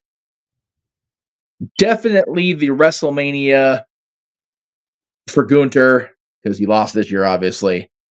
Sheamus in a WrestleMania moment, which, if y'all remember Sheamus' first WrestleMania moment in the match Triple H, this one was a savior of his WrestleMania moments career. And yes, I'm talking about that WrestleMania 28 match also, because that stupid finish. Anyway, and then Drew, who, if he just left well enough alone, it could have been this year for him having a WrestleMania moment if he just let it be. He got his moment. He won the title in front of fans. And family. Kissing his wife. It's gone again. Got to hold the gold, got to kiss his wife. And he just had to go mess with Phil Brooks. Yeah. Total sidebar. Himself in the flying fairy skull from Abby's world. That's right. And if you know, and you are people. That title was gone again. That's it. Sidebar completely. Blackhawks were in town for the game last night against the Kings. They played Colt's personality because there were so many Blackhawks fans in there. And I'm marking out for it. Dad goes, how many people do you think actually know what that ties to? I'm like, look how many Blackhawks jerseys are in this building. And ask me that question again. They know. All right. The next one you also had on your list.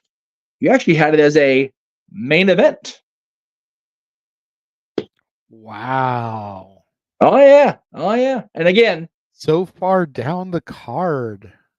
Well, it's 1, 2, 3, 4, 5. Wait, hang on. I can't. Jeff can't count. Buy the shirt on Greg Cherry brand. 1, 2, 3, 4, 5. It's like number 7 on night 1. So, but yeah, Rock Austin again. The rivalry that defined the Attitude Era at WrestleMania. Yeah, that's the tweet. Just these guys were the standard at WrestleMania, and that's why they got 3 rounds of it at WrestleMania. Almost didn't. Stone Cold went and federated himself half to death, but what are you gonna do? And they didn't do it consecutively. They let it breathe between rounds. Yes. 15, 17, 19. Yep.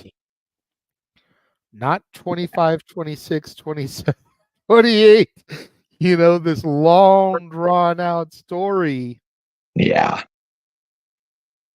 They then again, some breaks in between. Rounds. And you think about what it took to get them back to each other each time.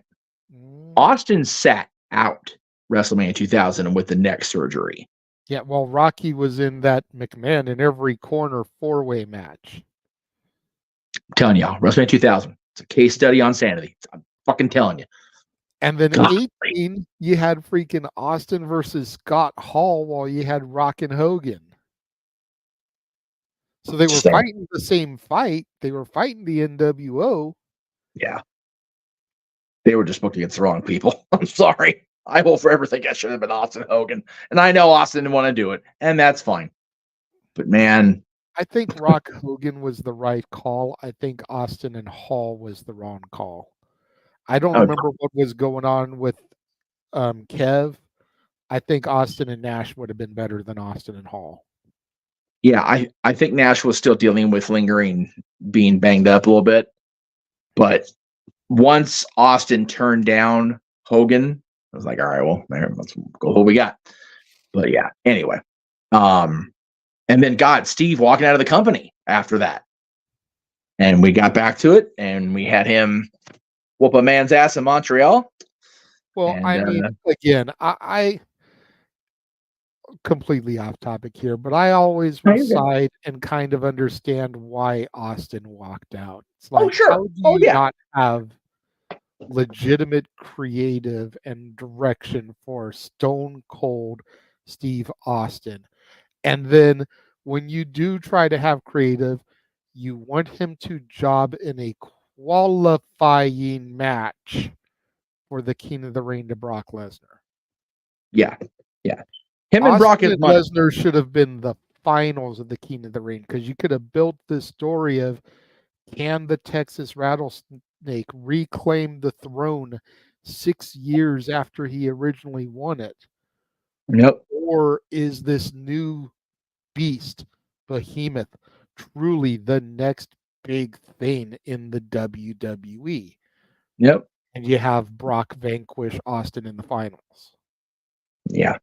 And even if they went with the same booking they went with as far as the tournament itself, and Austin had been around still, you put him in the same vein you put him in with Hogan, with Lesnar and Hogan. Lesnar got over by winning King of the Ring. He got damn near made by taking out Hogan, and then he got made by beating Rock. So right there, Austin, Hogan, Rock. Can we say a Chris Jericho moment for this kid? Legit.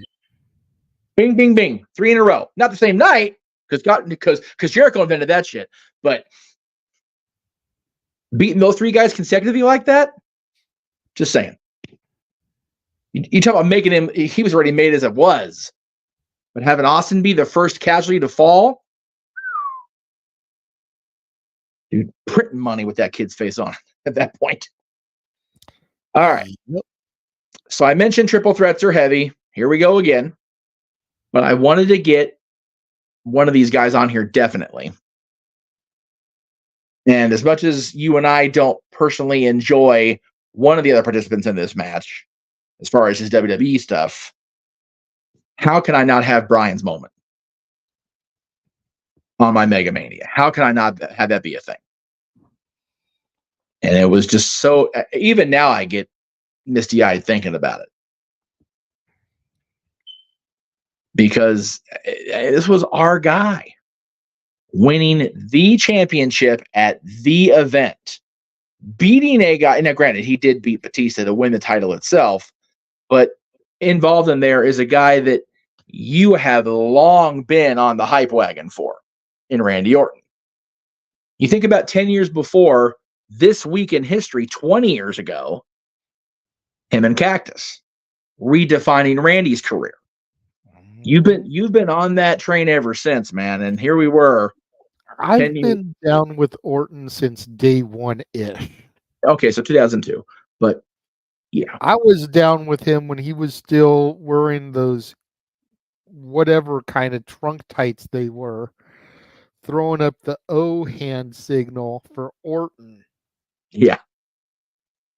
Before the injured elbow, shoulder, and the RNN. That's how long I've been down with Orton. Yeah. But you figure Brian had the night of nights. He beat everybody in Evolution. Except Flair. No, everybody that was active in Evolution. How about that? That's fair. Because Flair was, Flair may have been active, but not in WWE. Anyway. Dude, I'll tell you what. That whole second half of 2013, from SummerSlam on to this, yeah, rough. Losing to Orton, regaining it. Yeah, it was a tough summer for us Dragon lovers. All right, semi-main night 1 was your semi-main night 2. Sasha Banks and Bianca Belair. And again, how the history behind it, the history of it, the match quality itself just was everything. I would love it if I had not used Bryan here. I would have used Bryan versus Kofi later. Yeah, for the moment. Walter was here for the beginning Right. portion. You can only use a talent once, Walter. Yeah. There is no double duty. Yeah. Nope. If they are actively involved in the wrestling of the match, they cannot be used more than once. Yeah. So really quickly, before you get back to the women here, throw the Bryan graphic back up. Mm-hmm. So think about all the matches you lose now with this match. There's no Batista Undertaker. There's no Orton versus Cena. There's no Orton versus Undertaker. There's no Orton versus Triple H, even though we used Triple H already, I think. There's no Bryan versus anything else. Like, this is the only representation of all of them, Walter. Right. Go ahead. You can move. You're good. So, yeah. Sasha and Bianca is my semi-main for night 1. Again, I want to make sure I got the women at least once per night. I know people are like, oh, you didn't use them enough. You know what? It's subjective. It is what it is. I feel like the matches I picked, I'd book them. Yeah. I would reuse them. So, and it's one thing to hinder all of us, Walter, as long as you don't hinder the gender. Who did not get booked on my show, by the way, nor yours.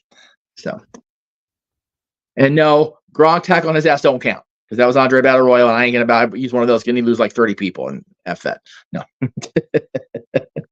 All right. Main event, night 1. I thought really hard, not only about using this match, but where to put it. And it came down to the most recent episode of 6 Feet Under. An Undertaker naming his Mount Rushmore points in wrestling history.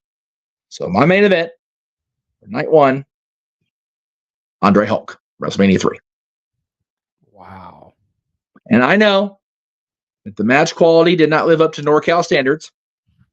Not that I give a fuck. But again, the very first thing you see every time WWE takes the airwaves, at least before the new signature debuted at WrestleMania this year, was Hogan slamming Andre the Giant. It is the moment that defined WWF. It's the moment that continues to define the company, I think, even now. Yes, we're in a new era, but I think night 1, ending with that, also it defines the God damn it, the Silverdome comment. You guys suck. Poor Terry.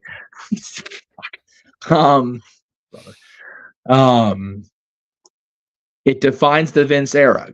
However you think of Vince McMahon now, that moment, that show was the moment that the WWF really shot into the stratosphere. And I think Hogan Andre being the main event definitely is why I put it here. Brother. That's right. As my back spasms with my fake mustache. And Larry Fling Live sitting there. Oh, stop it, you guys. You guys are terrible. All right. Night 2. You know, I'm not surprised about Andre Hogan, really. Okay. I do agree that the match quality, forget about not living up to a certain NorCal journalist standards. I don't think in retrospect it lives up to most people's standards. Oh no, it's rough. It's a rough match. It's pretty bad because at that point Andre was like gimping around the ring. Yes. I I know. don't know. Like, it really was rough for me when it came to Hogan. I know. Because his best matches are questionable at best. Well, yeah. Especially at Mania. Figure the tag match, it's like, yeah, but then you lose Roddy. I'm gonna have Roddy come in later. You know, Andre here, Andre the following year, Savage Bundy was Bundy. Yeah, I didn't mean to skip that, but I did. So there you go. Savage I almost went with, but then you lose Steamboat. Right. And then Warrior, I couldn't make myself put Warrior on my list. I just don't like the retroactive. Oh, he's great. No, he wasn't. No, he wasn't. Damn. Slaughter, first Mania or not. Sid, Vegas. Yokozuna. Stop that. And then first Hogan person to vanquish the bloodline. God damn it. Not out of line, but not wrong. And he didn't even embrace his Samoan culture. He was Japanese. That's right. That's right. Oh God. Anyway, Hogan Rock, but then you lose Rock Austin. Vince, no, he did not tag in. You know, Hogan and Vince, but then you lose Vince, where I'm going to bring him up for later. That's it. So, if it would have been a match, I would have used the Eugene moment, because that at least was fun, heartwarming, but it was the match. That's fair. It was the beginning of the end for us. It did bring a tear to my eye too. Damn it! But anyways. Right, because you were there. So I don't. Yeah, that's right. I don't want to hear it. I got wrapped up in the Mania for a moment. You did, even though people kept claiming it was Reba McEntire with the Hogan. It's like, no, she just happens to have red hair. It's okay, guys. It's not really Reba McEntire, but okay. All right. So night 2. I'm starting night 2 off with a match that does not get talked about in a whole lot of good favor, because the WrestleMania it was on was well, it was shit. But the Intercontinental Championship match between Razor Ramon, Jeff Jarrett from 1995 was one of the few bright spots of what was a god-awful WrestleMania. I agree. There you go. When me and Noah did the call for this, yes, we were really having a blast with this one, because you know Noah and his Jeff Jarrett love anyways. Yes. But then for this to be like the match of the show. Right? And you figure you've got Scott Hall, you got Jeff Jarrett, you got Sean Waltman, and you got Road Dogg. Dude, you're good here. And then making Noah have to admit it was the best match of the show, and it had Jarrett in it. That's your moment right there. Oh yeah. But yeah, 11's just so bad. And Jarrett with the freaking light up double J. He's even in the goddamn graphic, dude. Like, what the shit? And freaking Brian just sitting back there laughing like a hyena. You love to see that. For real, Brian looks like he's happier to be in the picture than either of the competitors. I know. Like Mike Wazowski, you know, freaking in the commercial, and they put the little thing up over his face, and he's like, "Did you see me in the commercial?" Brian's all Big G there. He's like, "I'm just happy to be here." No shit, right? There's a great picture out there somewhere. I'll see if I can find it for tomorrow, of Waltman doing his spinning leg kick to Brian, and Brian's dreads are just freaking everywhere. Like the dreads that Roadie was sporting back then. It was like, man, that's a whole lot of hair going on there.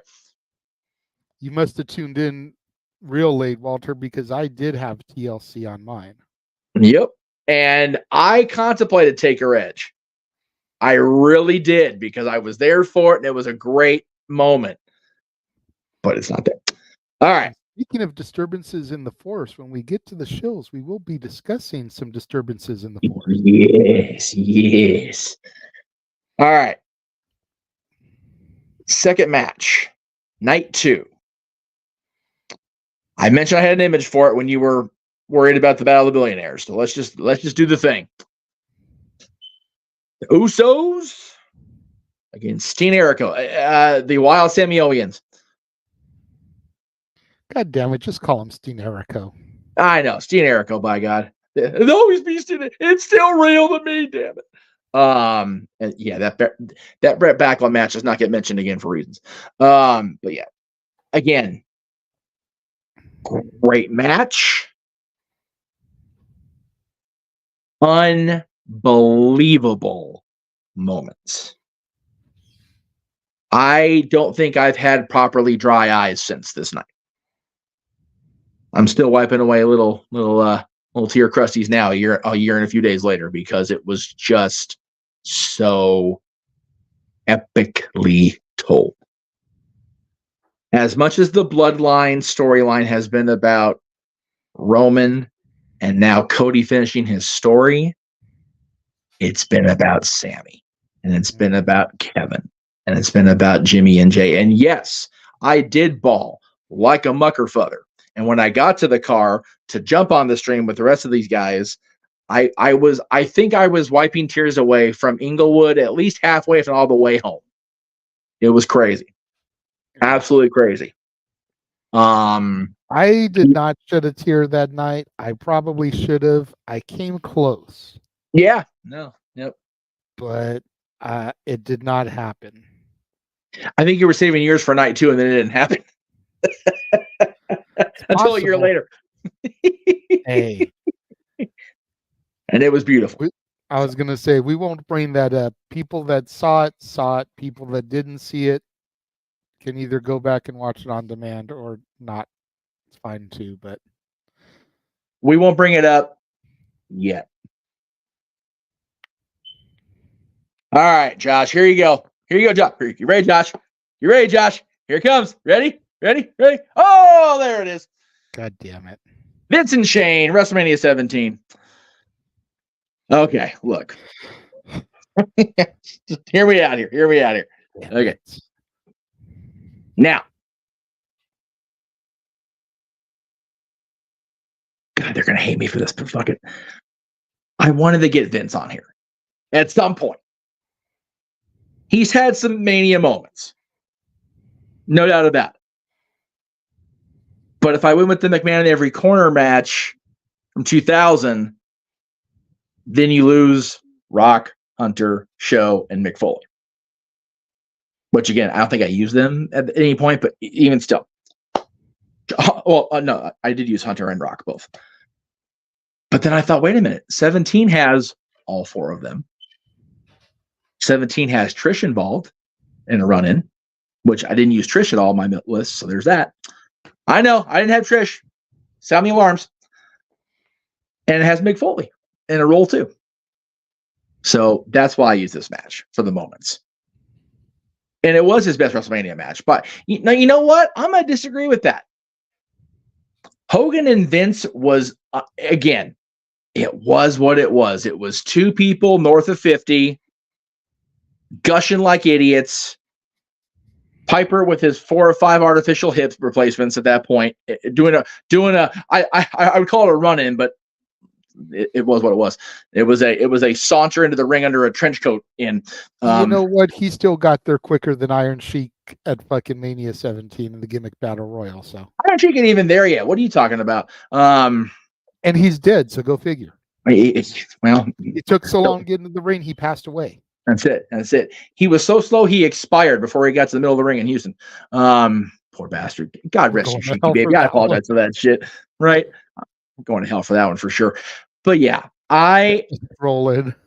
Yeah, right. Fuck. There you go. There's the word. Thank you, Walter. Jesus. I wanted to get the McMahons involved, and I know the McMahons aren't exactly a popular topic right now, but you know. If you do 2000, then you lose 4 quality people for matches later. If you do this one, everybody else is run-in status. So, like, somebody grab his power walker. God, get in there. All right. I think he's still ascending the stairway to heaven. St. Peter's going, dude. Like, come on, Kaz, you're killing me here. Anyway, sticking with WrestleMania 17, another match you had on your list. TLC 2. And again, I could use one from 2000. More sentimental to me. I was there. I know. But again, this match was the culmination of the build-up from the Triangle Ladder match, from TLC 1, from everything that had gone on since the previous WrestleMania. And as I stated earlier during your call of it, it also featured Lita, Spike Dudley, and Rhino. Yeah. So you got more people involved. And I think the moments during the match were more impressive than the one in 2000. Other than Jeff, the Jilly Danier, breaking his ass bone from the bump that didn't quite hit Bubba or the damn table because he's crazy at 2000. His ass bone. Yeah, right. He wasn't alone. I'm doing that because everybody was fucked up on that match. Well, yeah, TLC in 2001, I think, is like every TLC variety match has tried to follow that. Mm-hmm. And I think the singles match with Edge and John had more emotion. I think TLC 3 on SmackDown had more of an impact on me because I was there for that one. But I think TLC 2 will always be the standard at this point. There were some standard setters, but this is the standard bearer now. Yeah, I mean, WrestleMania ladder matches, there have been a lot, as a matter of fact. But I don't think anything's going to top that tag team title ladder match. Damn. I mean, Steven's got his power chair at least. Yeah, that's fair. You would think I would have a freaking ADA ramp. I mean, Disney does. Why can't God? We are going to hell for this show. It's going to be a thing. We like. I'm not saying a word. You're saying it. Well, you putting it up there. I'm just bringing up the comments. Yeah, I know. That's it. I do. I mean, as far as this last Monday, Shiki Baby's on point, man. Fuck Monday. All right. What about it? What about it, Mansfield? Continue. Dude, I will call on Cardona. I swear to God, I will have him shave your head. He'll do it too. All right. On we go. So this next one, it came down to they've had 2 matches together at WrestleMania. And I was like, all right, which one? Because they were both the first match was better. I think the second one, the moments were better, but I went with the one that had the better match and still unbelievable storytelling in moments. Undertaker and Kane. And again, Undertaker's a mucker further of a choice. Because like, where do you put the other matches he's had? So, but I felt that this match and the 25-year storyline afterwards just made it for me. And I felt it was powerful enough to be included on my Mega WrestleMania. Plus, you get that nice random appearance by Pete Rose. That's right. Who should be a Hall of Famer, by God. Just not WWE. Although he deserves to be WWE Hall of Famer, celebrity wing, because God, his Mania moments were great. And the No Mercy commercial. Lest we forget that.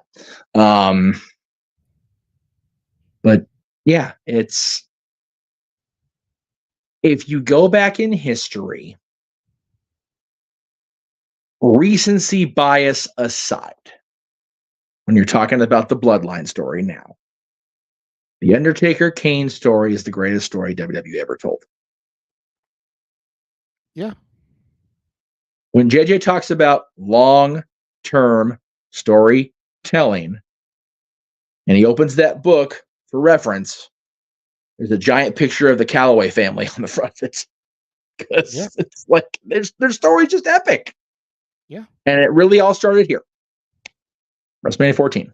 And that's a hell of a family photo when you figure Brother Love, you figure Undertaker, you figure Percy, you figure Kane, you figure Mankind, you know, you figure Michelle McCool, Kane, Sarah. If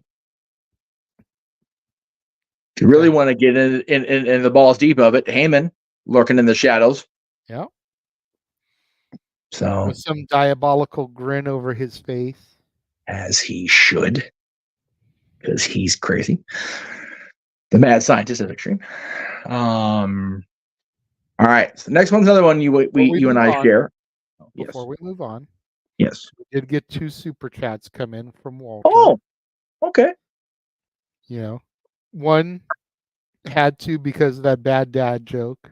I appreciate that, Walter. Thank you. And then another one splitting it up. So he hit both of us with 250. Thank you very much, Walter. We appreciate it. Much appreciated, Walter.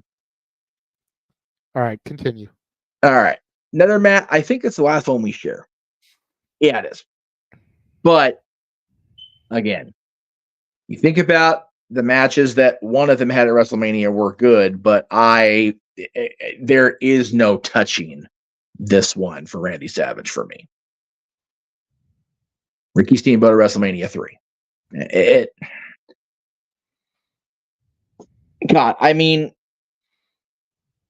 this is the one that if I ever had the opportunity to open a wrestling school, not that I would teach it, I would have other people teach, obviously, but the first videotape I'm showing them is this match. Like, all right, guys, you want to know how to do a technical run through? Watch this. And then even the story is great. You know, you've got the larynx injury. You've got the side story with George Animal Steel and Miss Elizabeth. And it all came together. And when you go back and, for example, if you watch Ricky Steamboat's DVD, which is, I think, also through Peacock and the network, you know, there was low-key heat on them for going out there and doing as well as they did and going, oh, shit, now Hulk and Andre got to follow that. Because it was that freaking good. Yeah. Arguably the greatest Intercontinental Championship match in WrestleMania history. Yes, I will put it up against Gunther, Drew, and Sheamus. And I think anybody of our generation will fight to the death for Steamboat and Savage. I think anybody of Josh's generation in that age will fight for the triple threat, and that's great. That's what this show is all about. Yeah, because they're both fucking good, and that just plays into the subjectivity of it all. Yep. Now, and I mean, you say that if you're going to teach a class, this is the first tape you're breaking out. That's the only place where I might be able to dispute you on. Okay. As far as it being the first tape. Okay. It's definitely up there. Mm-hmm. But you think about the Iron Man match. Mm-hmm. You think about Brian and Zack Sabre Jr. Yeah. Again, recency bias, or I would have, and I'm talking WrestleMania. But you also got to figure if you're teaching a class, you might want to start recent. That's true. Starting with people that are still actually active that they can study in real time. Valid. And then you can work your way back a little bit, you know. True. Very true. The next one is a straight attraction. I'm being honest. Uh-oh. But I couldn't not have these two men involved. Because I didn't choose their first time they were on a WrestleMania card together.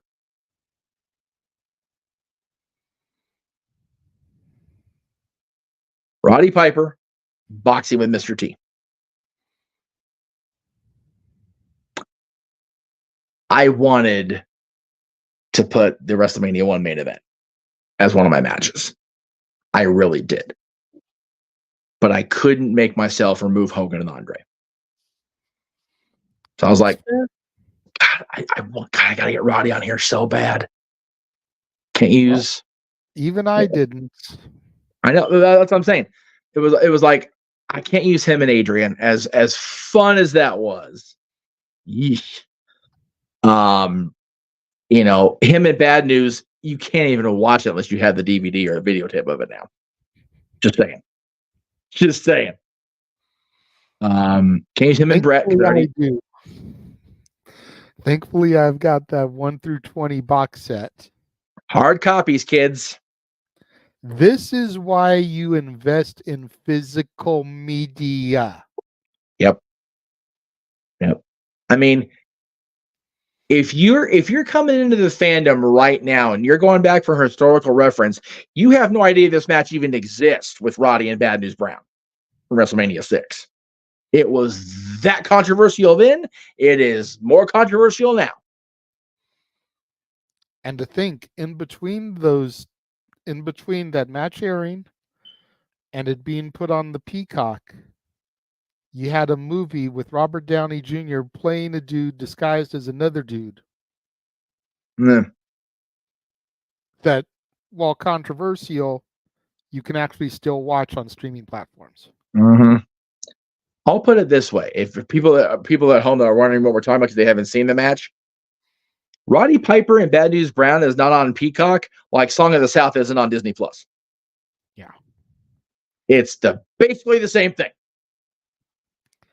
I'm gonna go ahead and spell it out. Okay. You've got Roddy Piper, who's painted half of his body black.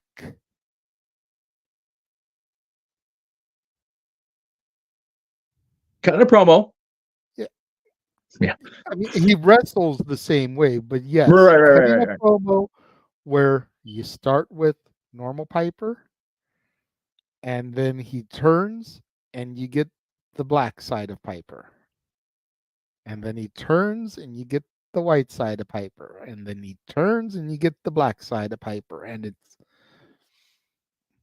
he's actually calling them different names. One's the Hot Rod, the other's the Hot Scott. It's bad. Piper. But even this moment, I'm like, I don't know, Roddy. I don't know, bruh. So yeah, it's like, do you pick that match? What were you thinking, bro? Bro. Who told you this was a good idea, bro? What the hell, bro? Yeah, who booked this shit, bro? But yeah, can't use that. And it wasn't Russo. No, sure as hell wasn't. Can't blame him. No. But yeah, throwing it out there because anytime there's bad booking, everybody wants to blame Russo. Right? Can't blame Russo for this. Nope. So then it's like, okay, how do I get Roddy on here? Can you use him and Brett? I already used Brett versus Owen. Yes. Morton Downey's still on the freaking Peacock app. Just saying. I really debated between the Piper and Brett match. Yeah. I wanted Brett and Owen. Yeah, exactly. And then I also contemplated the Jericho versus Legends match. Yes. But then you lose Steamboat. Can't have Steamboat Savage. And you lose Jericho, so there goes that triple threat. Yeah. So it can only be Piper and T if you want Piper on here.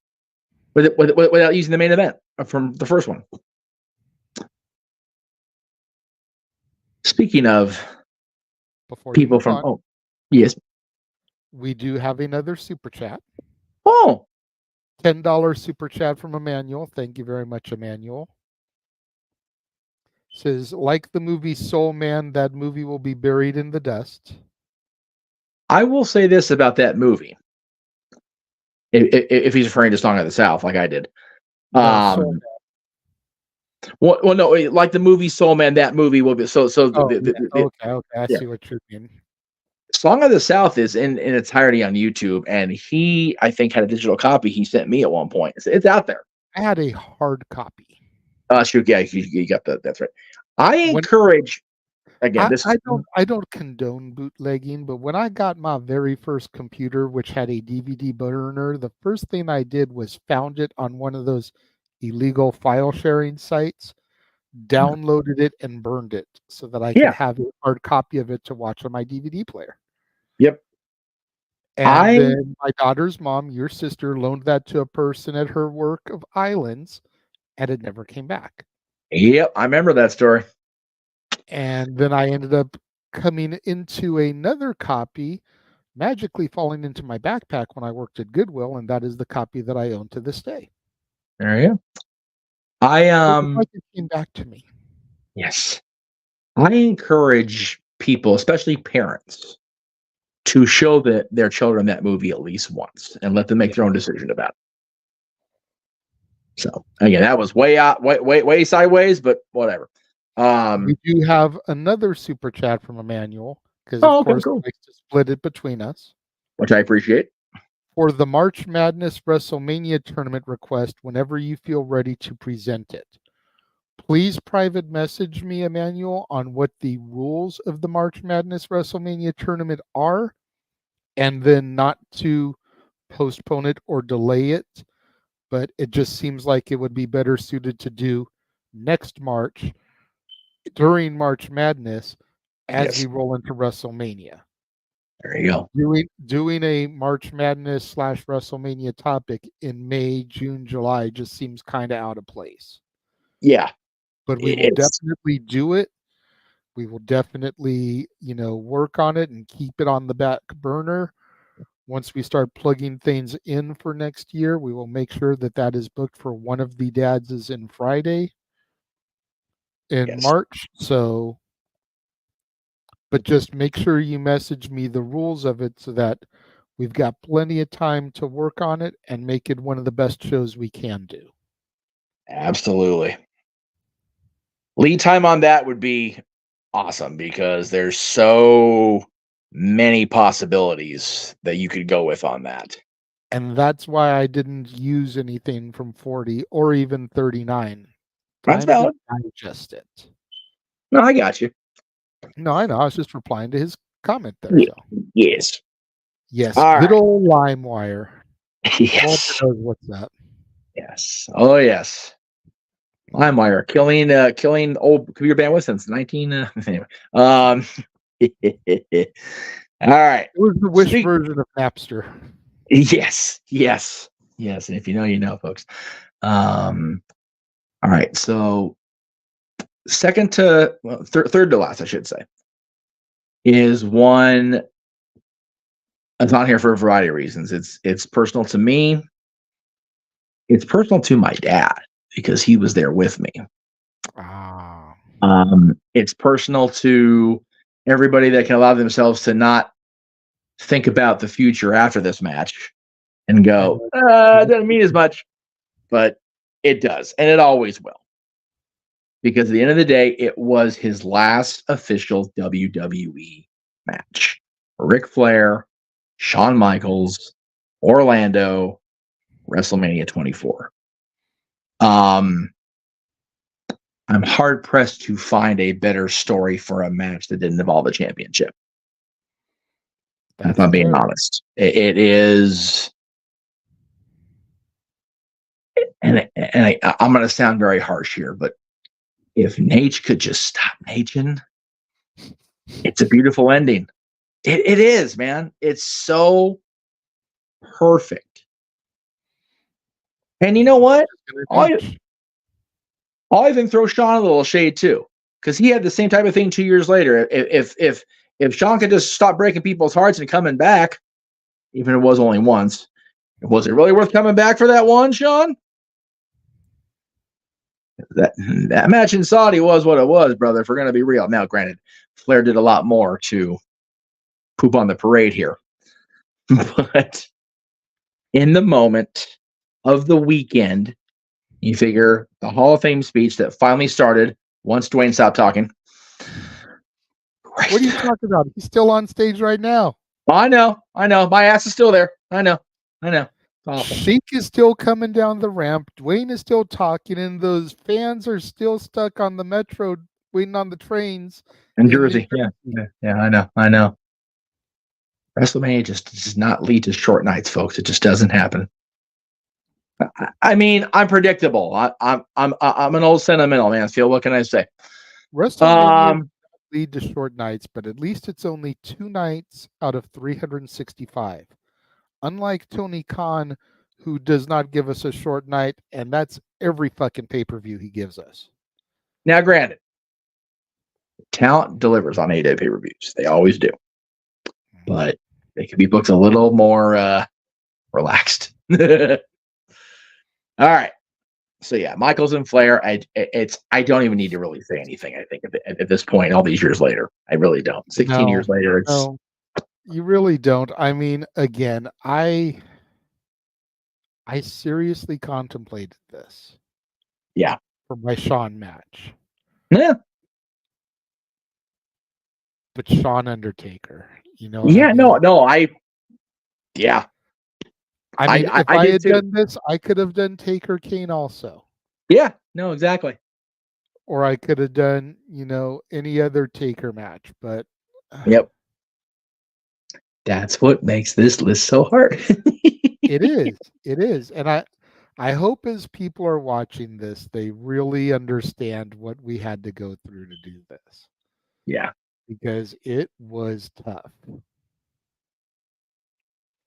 That's right. I was napping.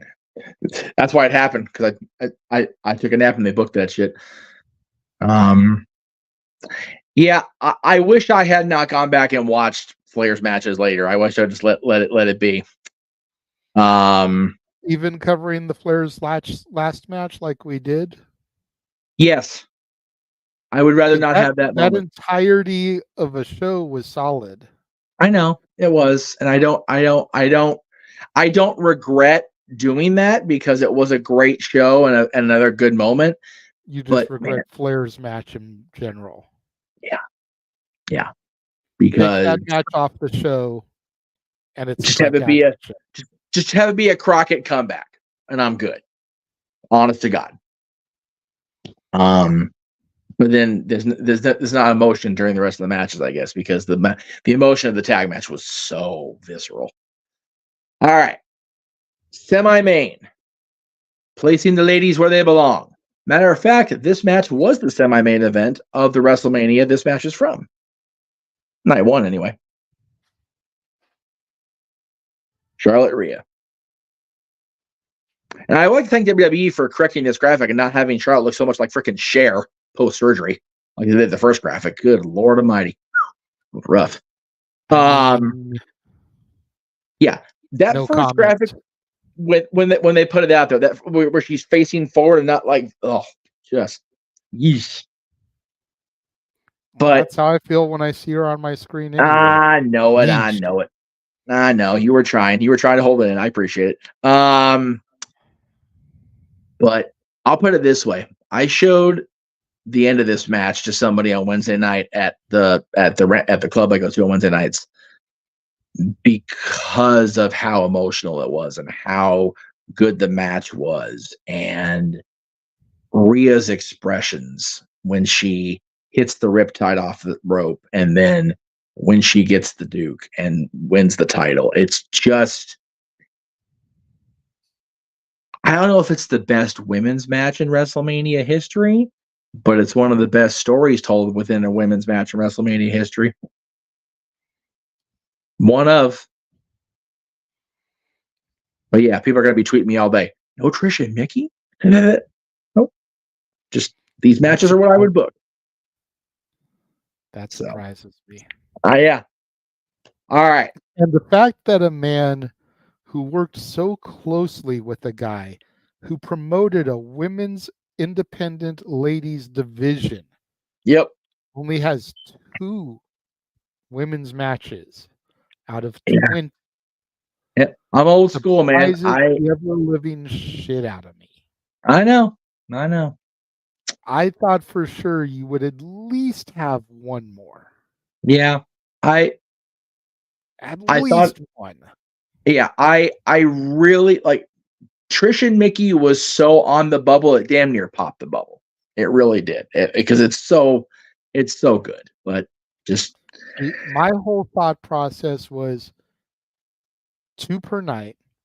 Had to hit them with something old school from the Attitude Era. Hit them right. with something modern.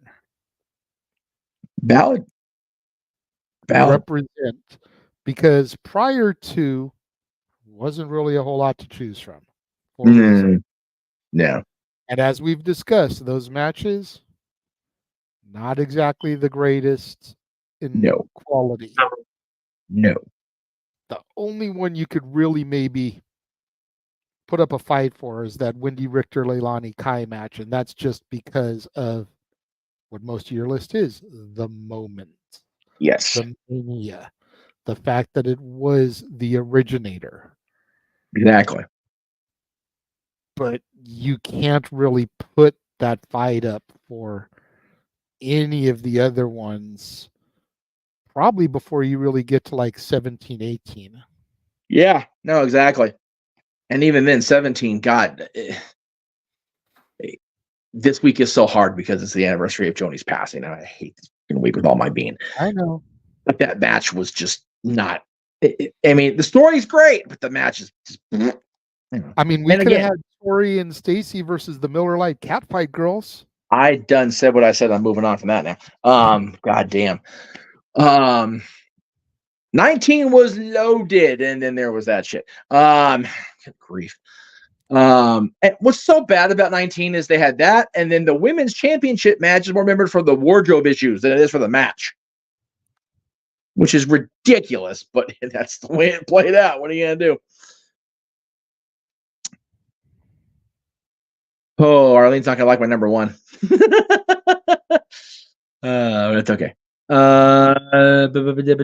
Yeah, I mean, that's valid, Emmanuel.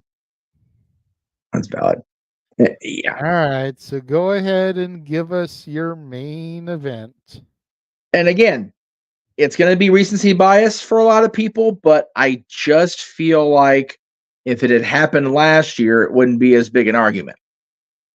So, come on, you turd. There it goes. I just, and to defend myself a little bit, and by the way, for people listening only, Roman versus Cody from this year's WrestleMania is my number one. My main event night too. I did myself the courtesy, and did everybody hear the courtesy of going back and watching and comparing again. It's probably why I'm so damn tired. But between that and watching the Phantom Menace. Well, no, that was just last night. I'm talking the WrestleManias I've been watching since we decided to do this topic. I went through them, dude. Like all of them. Because I wanted to be strong in my conviction for this number one. It just felt like everything it felt like in the moment that you were calling it, that I was directing, that we were watching it. Everything the last 4 years built to that moment. Yeah. Everything since Cody came back built to that moment. Everything we'd heard about from The Rock when he first started dipping his toes back in the water again. Everything we heard about, everything we'd seen from the Bloodline, everything we'd seen from Heyman, everything we'd hoped for Undertaker to get that one last in-ring WrestleMania moment, even if it was literally a fleeting phantom moment and then he's gone. This match just hits me in too many of my damn feels to ignore it being number one. That's fair. It was just so beautifully told. The entrances were epic. The match was solid. The run-ins, or whatever you want to call them, were just it was one of the most beautiful stories I've ever seen told in a WrestleMania match, let alone a main event. Let's call it what it was. Let's call it what I said on the commentary call. You call it run-ins. It was the Avengers assembling. Yeah, exactly. Yep.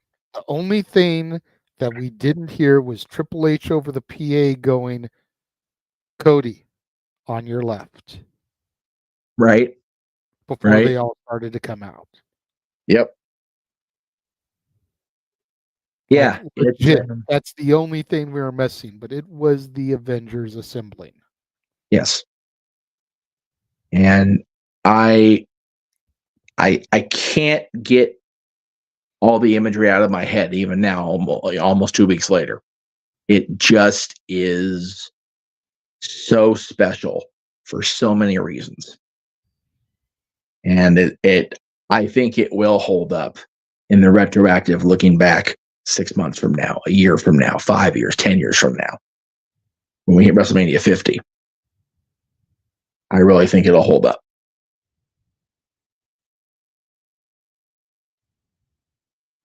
So there they are, kids. I believe it will too, but I need to give it time. Oh, sure. Absolutely. You know, I've said it a couple times. You said you understand, so I'm not going to beat the proverbial dead horse's head, but yes. I just, in good conscience, because it's one of those things like walking away from WrestleMania 21, I felt it was the greatest WrestleMania ever because I was there, I was live. Yes. And then you watch it back on TV later and you're like, maybe not. Maybe not. So it's like, you know, I kind of want to wait another year or two and then watch it back. And does it hold up? I think it will. Yeah. You know, will my opinions on Cody and Roman change between now and then to where it has an effect on me? Right. Now, I wasn't as avid of a Batista hater as I was at 21. So, you know, him defeating Hunter, thought it was great. Looking back in retrospect. Yeah, no. Yeah. Like I said, that WrestleMania hit the women's title match and started a hydroplane. Then it got Shawn and Kurt. It was like, okay, I'm good. And then it hit the sumo match and had to freaking skid off the road and crash into a burning blaze of hell. With all respect to the recently departed Akibono. My God. Yeah. Like Kurt and Shawn was like the freaking anti-lock system trying to lock in and make sure you save y'all asses in that Staples Center. And then they brought the sumo match. Yeah. Like, just kidding. You're dead. Because you had that and the 2 world title matches that were just, and again, one of those is on my list, but it's for the moments. So, subjective as a mucker for the boys and girls.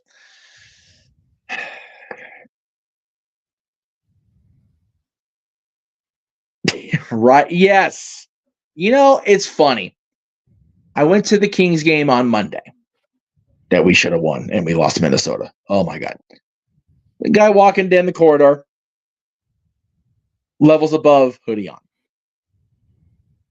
I made sure I got him in eyesight and threw up the 1, and he threw it right back up at me, man. And this is 8 days after Mania. It's like Roman Reigns, I think, looking back in history, will be much more appreciated than he is right now. And here he is to get more appreciation than he did during the reign. Yeah. The fact that Roman Reigns and the Bloodline captured the attention of his now 15-year-old daughter, who was not a fan at all, really, going into her starting to watch on the regular. That story and that man generated her fandom to proportions neither he or I thought were going to be a thing. Mm-hmm. That's what Roman Reigns is. And I think he'll be looked upon far more favorably now that he's away. I agree. Let that absence make the heart grow fonder shit kick in. And I feel like that's why this main event is so important. And I feel it should finish MegaMania. I'm not calling it Mania because I already have a shirt like that. That's just silly. That's fair. Cosmania, we need to get a shirt for You make a valid argument. I cannot dispute you.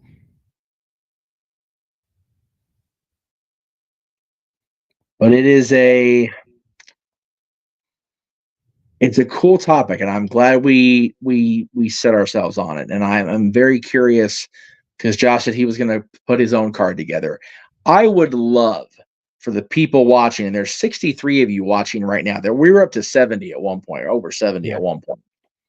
I would love to have those people submit it, be a tweet, be a message, whatever, what you guys would use if you had to use the same criteria.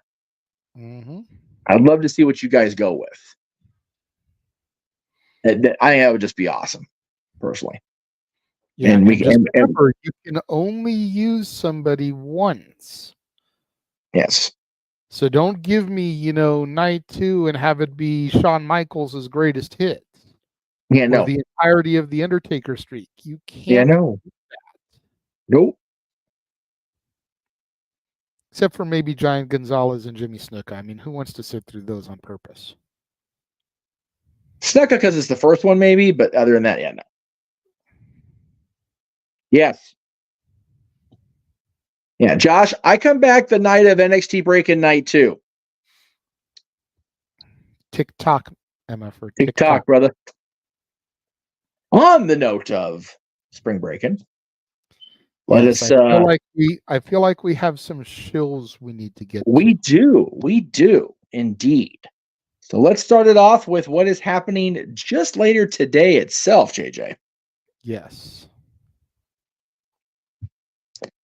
Simply predicting JJ and Noah and the team predicting this Sunday's AEW Dynasty. Of course, it'll be coming up tonight, 8 o'clock Eastern, 5 Pacific, across the Cos 18 Studios channel and on the Simple Man brand. And that's just how it's starting. We actually to get about real earlier. It was brought up earlier, so it's no, Emmanuel. That's a bad Emmanuel. And yes, Josh, go take yourself a nappy. That way, you're well rested for simply predicting tonight. Yes, support. Get your nappies in. I know I will be there.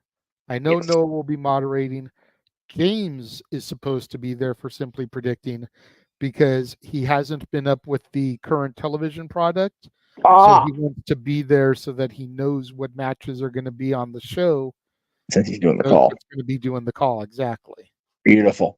I appreciate James doing the call. I know he's not too big on the AW folks, so I appreciate him still doing the pay-per-views for us. That's especially with what I'm doing this weekend now. So it's like, I have a feeling I'm going to have to step in for one match, and I already asked if I could be third on the call for a different match. So I will be there if necessary, good sir. Yeah, I appreciate that, and I appreciate the honesty from my AEW analysts that they won't be able to stomach a ladder match on their own. So it is what it is. I appreciate your appreciation. It's they're forever going to be polarizing. There's nothing we can do about it at this point. Exactly, but yeah. So 5 o'clock Pacific, 8 o'clock Eastern. Simply predicting. Yes. Me, Noah, James at minimum, and then whoever else from Noah's crew decides that they are going to step in and be part of the predictions, possibly Chris Rotz, Jeff Chadwick, perhaps. You never know who's going to join from Noah's motley crew of misfits. Yes. And then tomorrow, the show that Dattila will be at, we should be at, but, circumstances be what they be. TNA will be back on pay-per-view. God damn it, you guys. Well, I mean, Walter, you are on something that's why we do your shows on Saturdays. Anyway, but dad jokes. These are the jokes, folks. Rebellion from TNA live at the Palms in Vegas. We'll be on the air with our coverage at 7 o'clock Eastern, 4 Pacific on April 20th. We're going to be going at 3:30 Pacific, 6:30 Eastern, because they have 3 matches for their pre-show. That's right.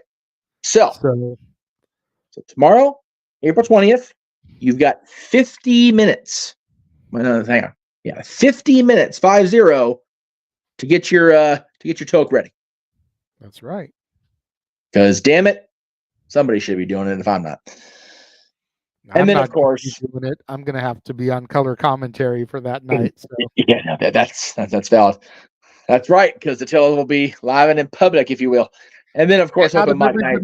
And out of everybody else on the team, who else keeps up with TNA Impact to be able to do it? Like, yeah, that's fair. It kind of is what it is. I mean, I do, but not enough to do the commentary. Yeah, that's exactly. That's the caveat. And then, of course, open mic night, the last quote unquote normal open mic night for a couple of weeks. Yes, because we have 2 game shows in a row that will be coming. I love it. We will get there when we get there. Yeah. Yes. I don't have a whole lot of topics already planned for open mic night. I know we will be addressing the Rhea Ripley situation. Yes. Put your kiddies to sleep before that.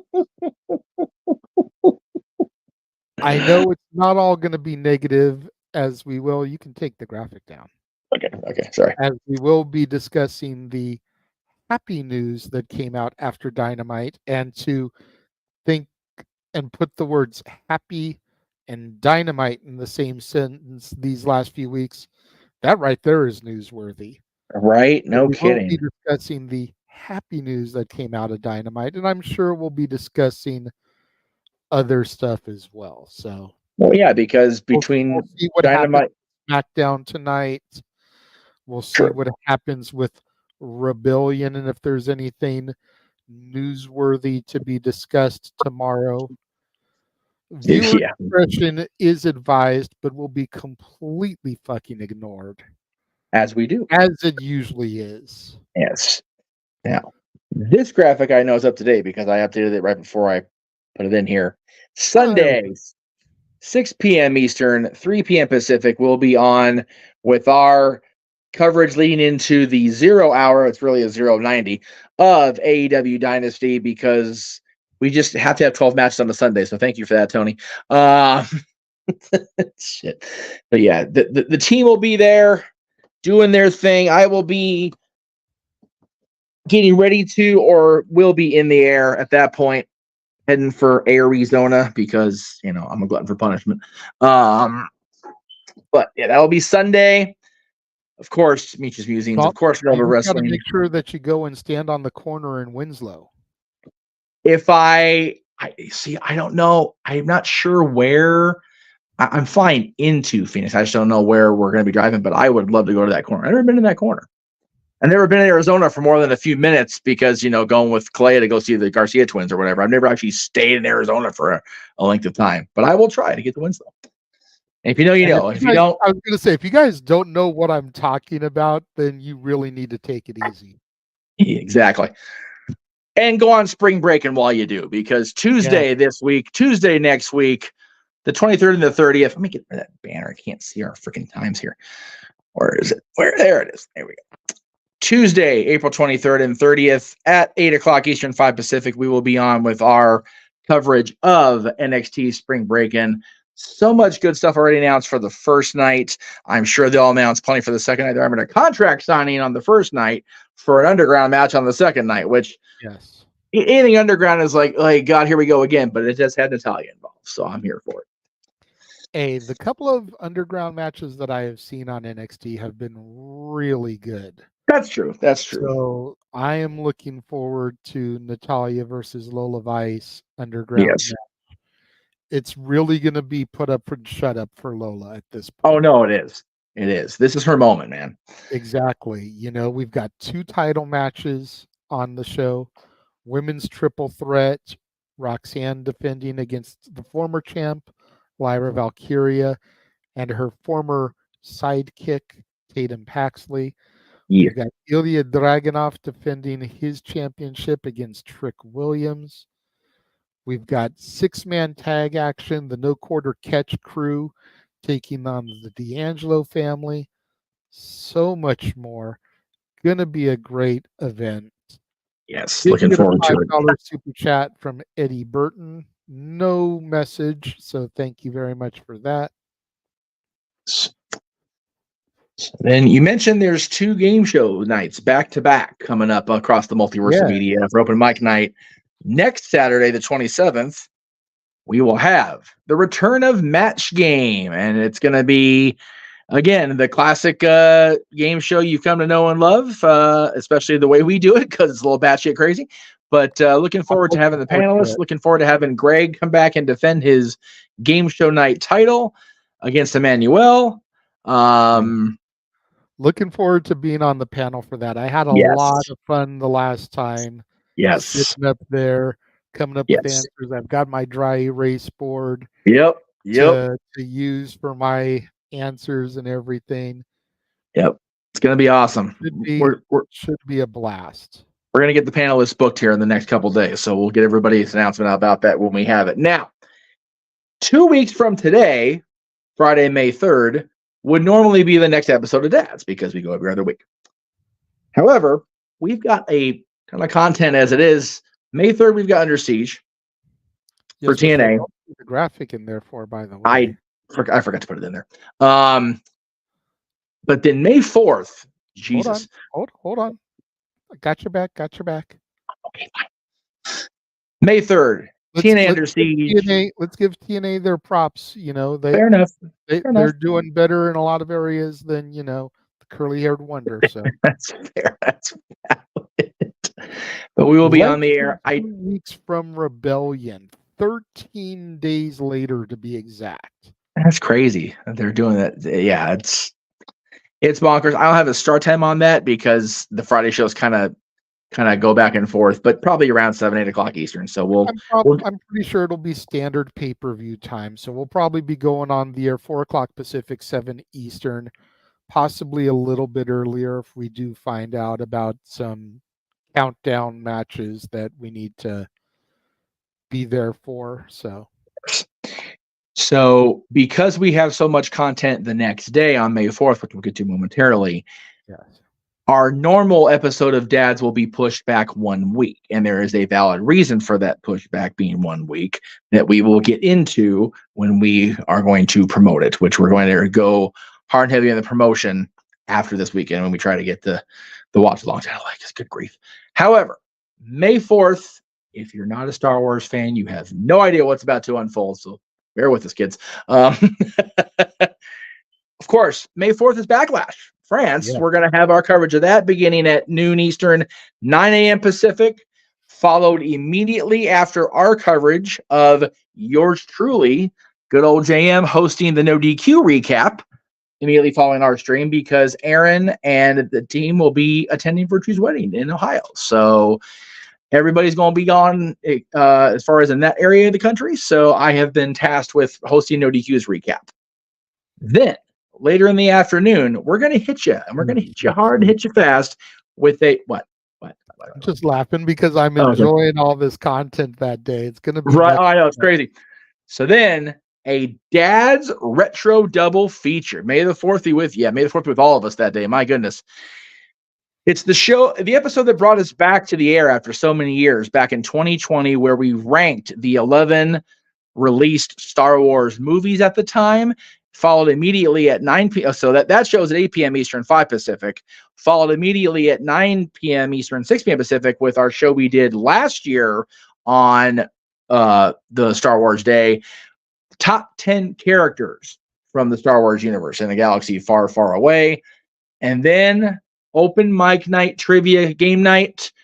Open mic night game night will be Star Wars trivia. And that, of course, starts at its usual start time of 11 p.m. Eastern, 8 Pacific. That is the day, folks. A short time from now across the multiverse, not so far away, May 4th will be one of the most loaded days we've ever had across the multiverse of media. And with JJ's permission, those DADS throwbacks are going to be across the multiverse as well.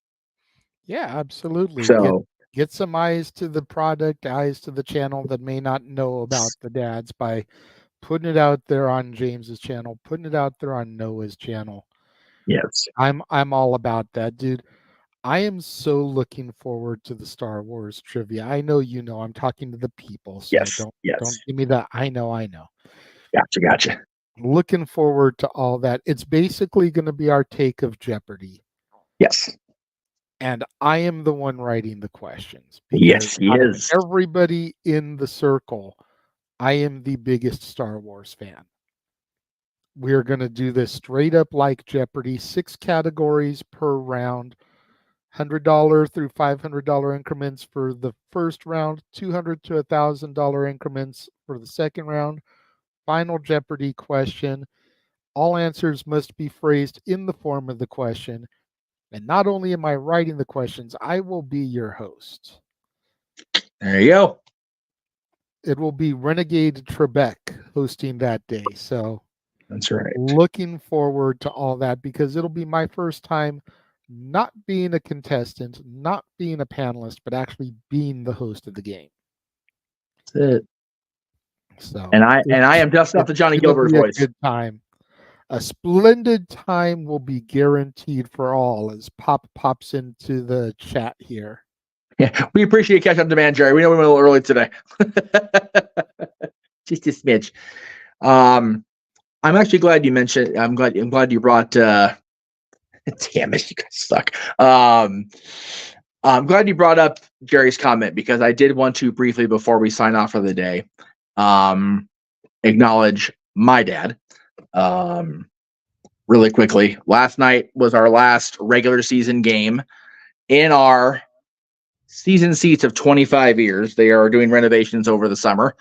And with me going out of town this weekend, it's probably the last time I sit in those seats. So I just wanted to throw it out to the old Staples Center, the Crypto.com Arena, whatever you want to call it, and just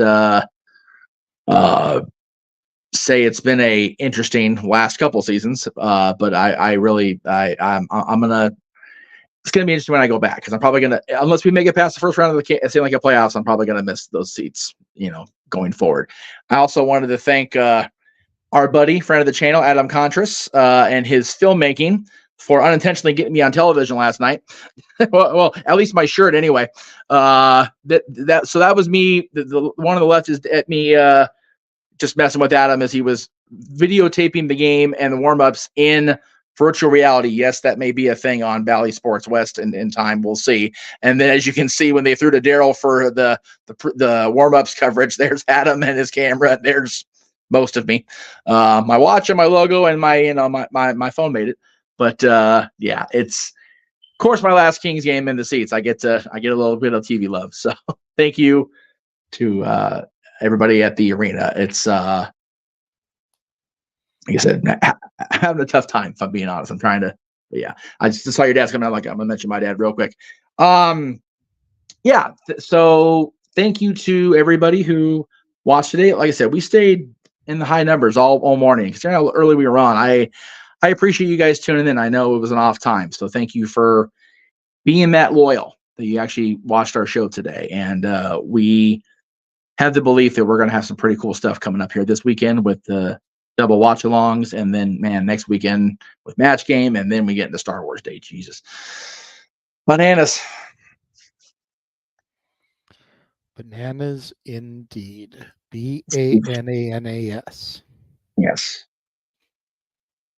Well then, at almost 3 hours, I feel like it's just about time to cut this. We knew it was going to be long. Oh yeah, for sure. We tend to go about an hour and a half when each of us have a 10 list that we've got to do. We both had 2 10 lists, so 3 hours. Yes, that's valid. Seems about accurate. Yes. I want to thank everybody for joining us, tuning in. The 60 people still watching us. Granted, most of it is on Twitter. That's okay. We appreciate you guys. For those of you that are watching on Twitter, go to the Casa D18 Studios YouTube channel, subscribe. Go to the Jeff Meacham Network YouTube channel, subscribe. That way you can join us there because not everything that we broadcast is on the Twitter. So if you've enjoyed our content, if you want to see our watch-along coverage, if you want to hear the Simple Man Noah Foster and I call TNA Rebellion, if you want to hear Noah and James call Dynasty, got to subscribe to the YouTube channels. Simple as that. We will see you guys later today if you're watching on the Casa, as well as Simple Man Brand. Again, that's the next time we're going live, folks. Tonight, 8 o'clock Eastern, 5 Pacific, as the team simply predicts AEW Dynasty for Sunday night. So that will do it for the dads. So thank you again, everybody, for watching. He is the Renegade. Renegade Wrestling today, because we had a wrestling show again today. The next live show will not be a wrestling topic. We have a really cool topic in mind for you guys, but we're going to make you wait. Thank you all. Again, he is the Renegade, JJ Williams. I am Jeff Meacham. We are the dads, and we'll see you next time.